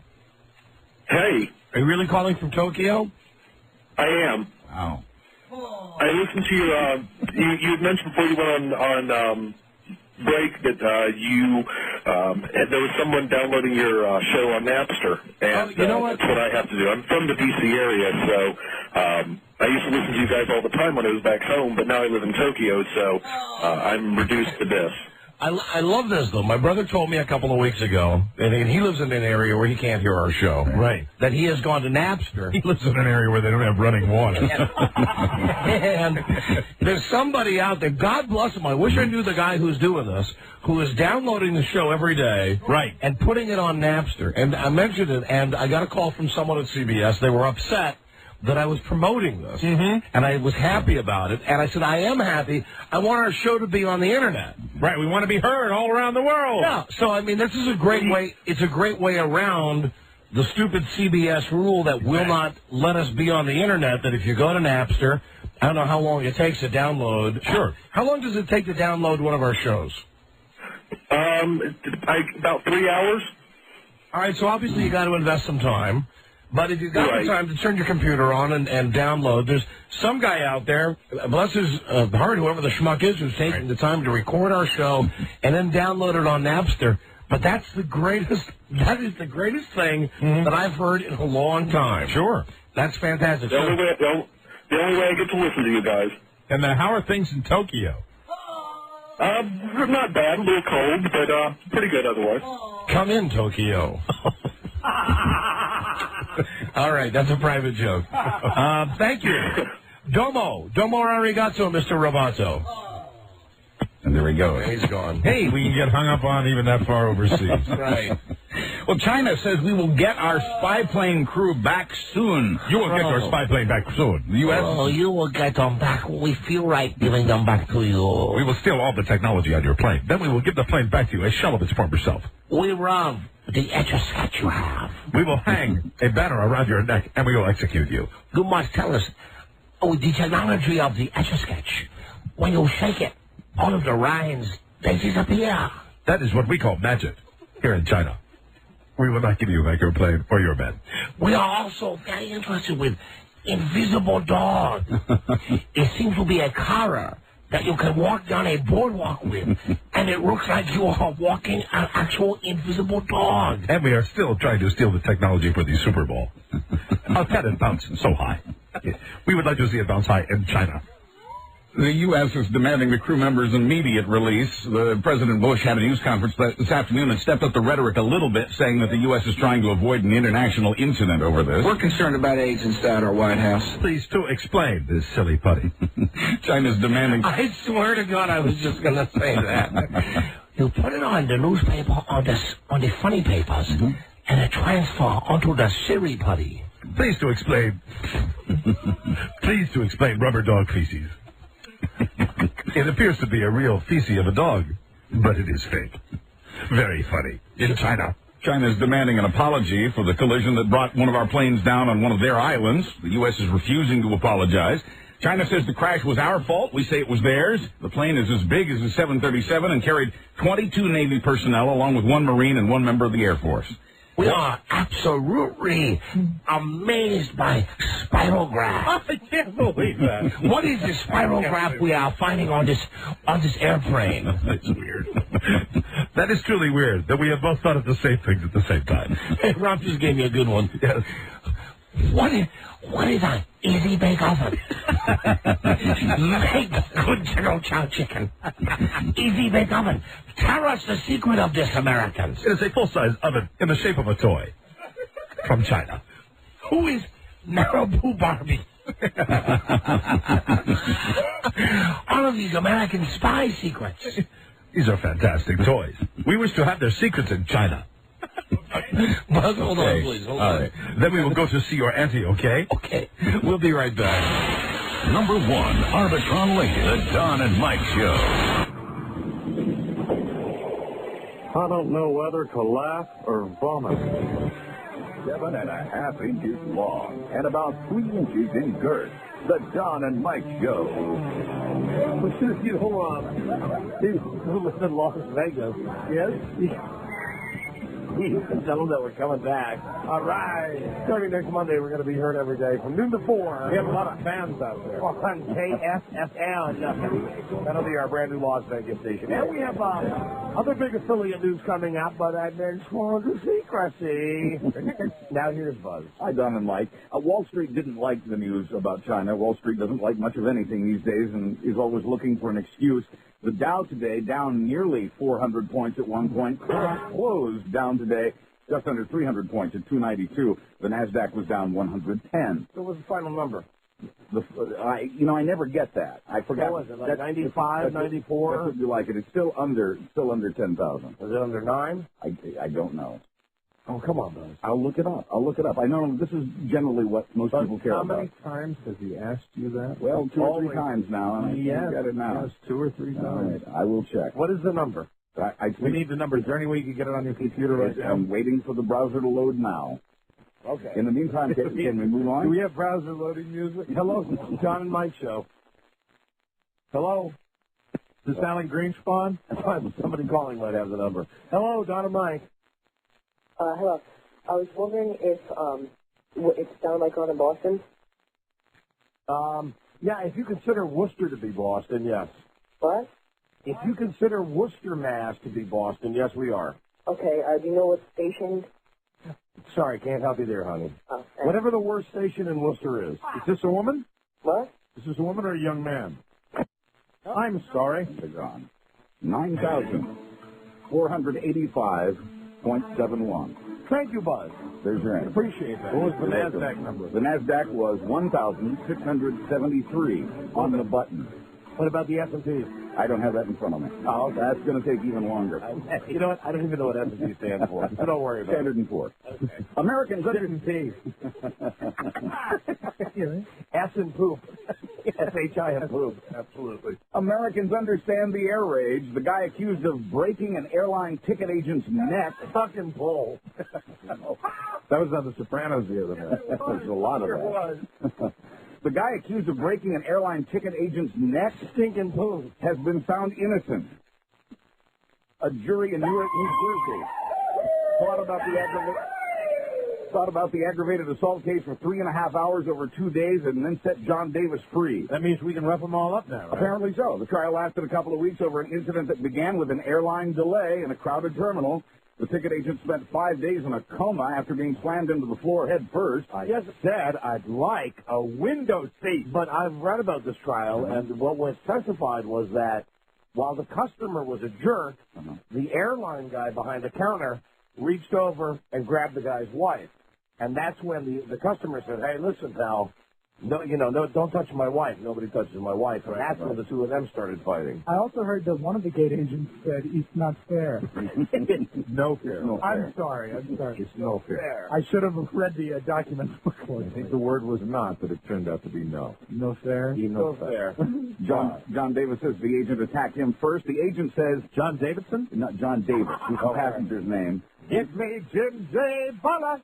The agent, after being dropped on his head, says he doesn't remember what happened. Yeah, well... The annual airline service ratings... convenient. ...are out. Delta came in first. America West came in 10th. United certainly has nothing to brag about, even though it's up to 9th place after being 10th last year. After Delta, at the top of the list, comes Alaska Airlines, followed by Southwest, U.S. Airways, Northwest, American, and Continental. That sound effect makes me stop in my tracks. Having a party. Even though United some people might have had bad experiences, we fly them all the time. I think they're A-OK. I really do. I think they get a bum rap. The TWA is in 8th place, followed by United. Wait a minute. TWA is in front of United. Yes, they are.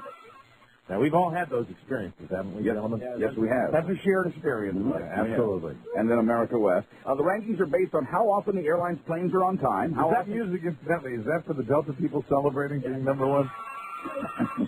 That's what they party. They're very happy. It's based on on-time performance, how often they lose luggage, and how many complaints they get overall. But for all the airlines, complaints are up 20% last year. They lost more luggage than the year before, and their schedules became less dependable. Hold on, Buzz. All right. Goddamn. I think that's for you, Buzz. They're happy that you gave us the stock number, stock market number. They are. All right, let's hear it for Buzz. Come on. Right. I love you, Buzz. We will be right back. Number 1, Arbitron rated, the Don and Mike Show. I'm going steady, and I French kiss. So everybody does that. Yeah, but Daddy says I'm the best at it. The Radio Zeus's with the Juices. Don Geronimo and Mike O'Mara. Howdy, Buzz. Hi, Don and Mike. A lawyer's been convicted of trying to extort over $300,000 from Erin Brockovich and her boss, Ed Masry. Stay cool. Stay cool. You told him not to do that. Don, Ephraim. John Reiner's been found guilty of 2 counts of attempted extortion and a count of conspiracy to commit extortion. For that, he could get 4 years in prison. Masry, who's also a lawyer, and his assistant, Brockovich, won $333 million from Pacific Gas and Electric for the 650 people of Hinckley, California, after PG&E apparently contaminated the local water supply with a cancer-causing chemical. That was the subject of the movie for which Julia Roberts won an Oscar last week. Did I just read that the real Erin Brockovich's husband is suing her because in the movie they allege that he didn't make child support payments, but in real life the guy says he really did? Yeah, and he's the same guy, isn't he, that tried to extort? And he's involved in it, apparently, and this lawyer that I'm talking about here is the lawyer who represented the husband who was suing Aaron Brockovich. Stay cool. Stay cool. Right, Donald Ephraim. Now, this John Reiner tried to get money, apparently, by threatening to tell the media that she was a bad mother and that she'd had an affair with her boss. Isn't that what Burt Reynolds used to say? Yes. She's a bad mother. Exactly. A lot of She misses us. Well, you didn't get to see or hear the whole joke when a homeless woman had a newspaper in her behind on the last episode of The Sopranos. I love that one. It was plenty funny as it was. Yeah. Producer David Chase was steamed at New York Daily News columnist Mitchell Fink for giving away some of the show's plot twists in the current season. On Sunday's show, the homeless woman was using the Daily News as toilet paper. The scene originally included a picture of Mr. Fink and a comment by Meadow Soprano. The scene did appear in the preview copies that were sent to TV critics, but was gone by the time the show aired this week. Hey, don't do that, HBO. Cut that out. You're the ones that don't do that. I think David Chase did it, not HBO. I think really? he just thought better of it, or for some reason decided to take it out. What a great way to say F you to the guy from the Daily News. Well, the columnist really didn't give that much away, and the columnist came back and did some favorable stuff about The Sopranos later, so I think David Chase softened up on that. I hate it when people get along. Never trust the newspaper, guys. Never trust those guys. Yeah, and that's, we know a lot of them that belong in that between that lady's pillows. We sure do. Wacky DJ. Wacky DJ stunt update. While we were on vacation, so was Bubba the Love Sponge at Tampa radio station WXTV. Was this the guy who killed the hog? He's the guy, real name Todd Clem, who allowed the killing of a live wild boar on his show back in February. Todd Clem. His vacation included a trip to jail, and he could be facing 5 years in prison on animal cruelty charges. Hey, I got something for you, man. Now, listen to this right now. This is Bubba the Love Sponge. I want to tell you something. That if you watched Survivor the other night, you saw them kill a pig. I'm going to kill a wild boar right here in the studios, right here outside my Tampa Bay studio. Yeah, get this! More than 30 of his morning show advertisers have canceled their contracts to run spots on his show. The worldly possessions of the late Derek Thomas were carried away yesterday by fans, memorabilia collectors, and a few strange individuals. Money fans. The late Kansas City Chiefs linebacker died last year from injuries he'd gotten in a car wreck, and yesterday in Independence, Missouri, there was kind of a clearance sale. They bought autographed footballs and helmets. He was a collector of posters and pictures. They even bought his clothing, sweatpants and his blue jeans, even his pool sandals. Hey, how much those go for? I don't have the price on that, but stick with me. They bought his 4-poster bed, his alligator shoes, and his snakeskin belts. One guy paid $75 for his bedpan with Thomas's name on the side. Quoting the man, it was kind of a gag. I thought it was humorous. What's wrong with people? I don't know, but I'm going to love that bedpan. That's a great souvenir. Congratulations, Doc. You were laughing all the way home. I can never figure you out. There are the toe-tapping touchstones. If it leaks, put on those pool shoes. Time for a call 100 and a prize package we've selected especially for you. Phone number 877-365-3636. Number 1, Arbitron Lake, the Don and Mike Show. This is TV's Leah Remini. Jack Diamond is a horse's ass. Hi, this is pro wrestler Mankind. Jack Diamond is a horse's ass. Thank you. They like to kiss Puzzy. Don and Mike. Fuzzy Puzzy. Fuzzy Puzzy was a bear. Hi, Buzzy. Hi, Don and Mike. In sports, Buzzy likes Buzzy. Oh, Fuzzy likes Fuzzy big time. Free agent linebacker Jamie Sharper has signed a 5-year, $22 million contract that keeps him with the Super Bowl champion Baltimore Ravens. Sharper spoke with several other teams before deciding to stick with the club that drafted him in '97. All right. Might as well let him play out the season before sending him to jail. Prosecutors agree with lawyers for the NBA's Rod Strickland on that. The former Washington Wizards pleaded guilty to the DWI charge he's been facing since January when he was stopped on D.C.'s George Washington Parkway. Does anybody else in the working world get that kind of a break? I can't imagine. Rob does? Okay, all right. Constantly. Besides the 10 days in jail, he faces 2 years probation and has to get substance abuse counseling. But since he now plays for Portland, lawyers on both sides have asked that the jail time be delayed until after the Trailblazers season has ended. Well, you know, they got a good chance to go all the way to the finals. Absolutely. Can't stand in the way of that. It's almost not news anymore when former Yankee Darryl Strawberry gets arrested, but this time he did it during the filming of a documentary on his drug problems. He was busted again yesterday after checking himself into a hospital in Tampa. He'd gone missing for about 4 days. He now says he was on a cocaine binge at the time. Police went after him for skipping his court-ordered drug rehab program. The HBO cameraman who got Darryl's comments after the arrest says the former slugger hopes that everyone can understand how awful it is to be a drug addict. Wow. The Washington Redskins say they're good for HBO, though. Yeah, great for them. Did they ever figure out where this kidnapping stuff came from? I mean, where he was, you read about that, Yeah, right. And, no, he was not kidnapped. He needed drugs. Did he call the kidnapping thing? Is that what he did? I don't know how that got started. See, I'm wondering whether, the call was Darryl going, hello, Mrs. Cleaver? We need $50,000 or we're going to kill Darryl Strawberry in Orlando. It's working great, Bean. Because that's what I thought as soon as I read that. He says he was depressed over his colon cancer treatments, and he just decided, I need drugs. Hello? This is not Darryl Strawberry. This is the man who has Darryl Strawberry. That sounds very much like Stedman Graham, Oprah's boyfriend. We'll send a check for $50,000 right along. Only cash, please. Absolutely, cash and small bills. Darryl's very upset here at Walt Disney World in Orlando, where we have him kidnapped. Mr. Strawberry, you're under arrest. Small bills rolled up into tubes. The Washington Redskins say they're willing to trade their first-round draft pick to try to get more picks later in the draft. And finally... shrewd. Shrewd, Marty. Finally, now, when you say a story like the Washington Redskins say, would that be Schottenheimer? Yeah. All right. Shrewd he is. You might want to keep a towel on the next time you're in a sauna. You never know who has the camera and where they may have it hidden. In Germany, a man has been banned from his local sauna because he'd been taking videos of his fellow sweat hogs. The 37-year-old Frankfurt man had a tiny video camera and a transmitter inside a shower gel bottle he carried with him everywhere. Oh, here's the man. What a horrible thing to say. This is Colonel Point. The signal went to a receiver and a video recorder inside his gym bag just outside the sauna. Elaborate. Police say he told them he was using the videos for artistic purposes. Bob Crane enjoyed the Hollywood nightlife and soon found new ways to blend his Playboy lifestyle with his passion for cameras.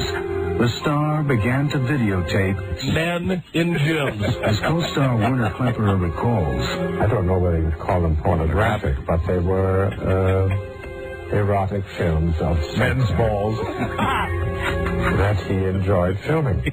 I'm Buzz Burbank on the Don and Mike Show. No! Thank you, Buzz. Yep, that's it. Gotta go. No! Tomorrow on the show, Chuck Stossel getting a face full of pie and giving you $100. Also tomorrow, Barry Williams in studio from the Thousand View Bag. Super! Las Vegas style shows are coming your way in Sacramento on Friday, April 27th. In Reno, we'll see you on Saturday, April 28th for a makeup show. Fantastic. Be in New York on Thursday and Friday of this week from WNEW. Hello, Don, Mike Show. Yes? Yes? Am I 100? No, I'm sorry you're not, honey. Thank you for the call, though. Okay. You sound much younger than that. Thank you. Bye-bye. You made her happy. Don, you gotta be assertive. Hello, Don and Mike Show. Yes. Yes. Caller 100? No, I'm sorry you're not. Thank you.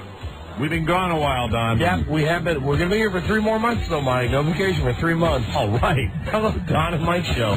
Don and Mike, my brothers, welcome back. I am the 100th caller. There! Yay! Yes. Right, hi. What's your name, my friend? You guys rage. My name's Arnie. Arnie, where are you from? I'm in Rochester, New York. Arnie, you won the Sopranos prize pack. Oh, I love you. I love you. I love you. Don't miss the Sopranos. It's Sunday night at 9 p.m. Enjoy it. Is as Ralphie does, with a Fresca and a Pop-Tart. Served by his pregnant whore girlfriend right before he takes her out back and kills her. Yes, a fascinating show.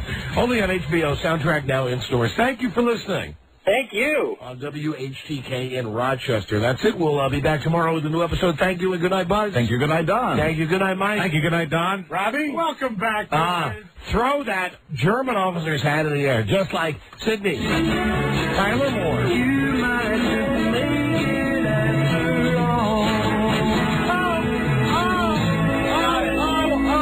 Tastes like poison lobster.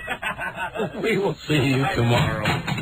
Bye-bye. Till we meet again, this is Sammy Davis Jr. saying, be kind, be nice, and I hope the next performer has the pleasure of having as nice an audience as you've been tonight. And let me leave you swinging. Number 1 Arbitron Radio, the Don and Mike Show.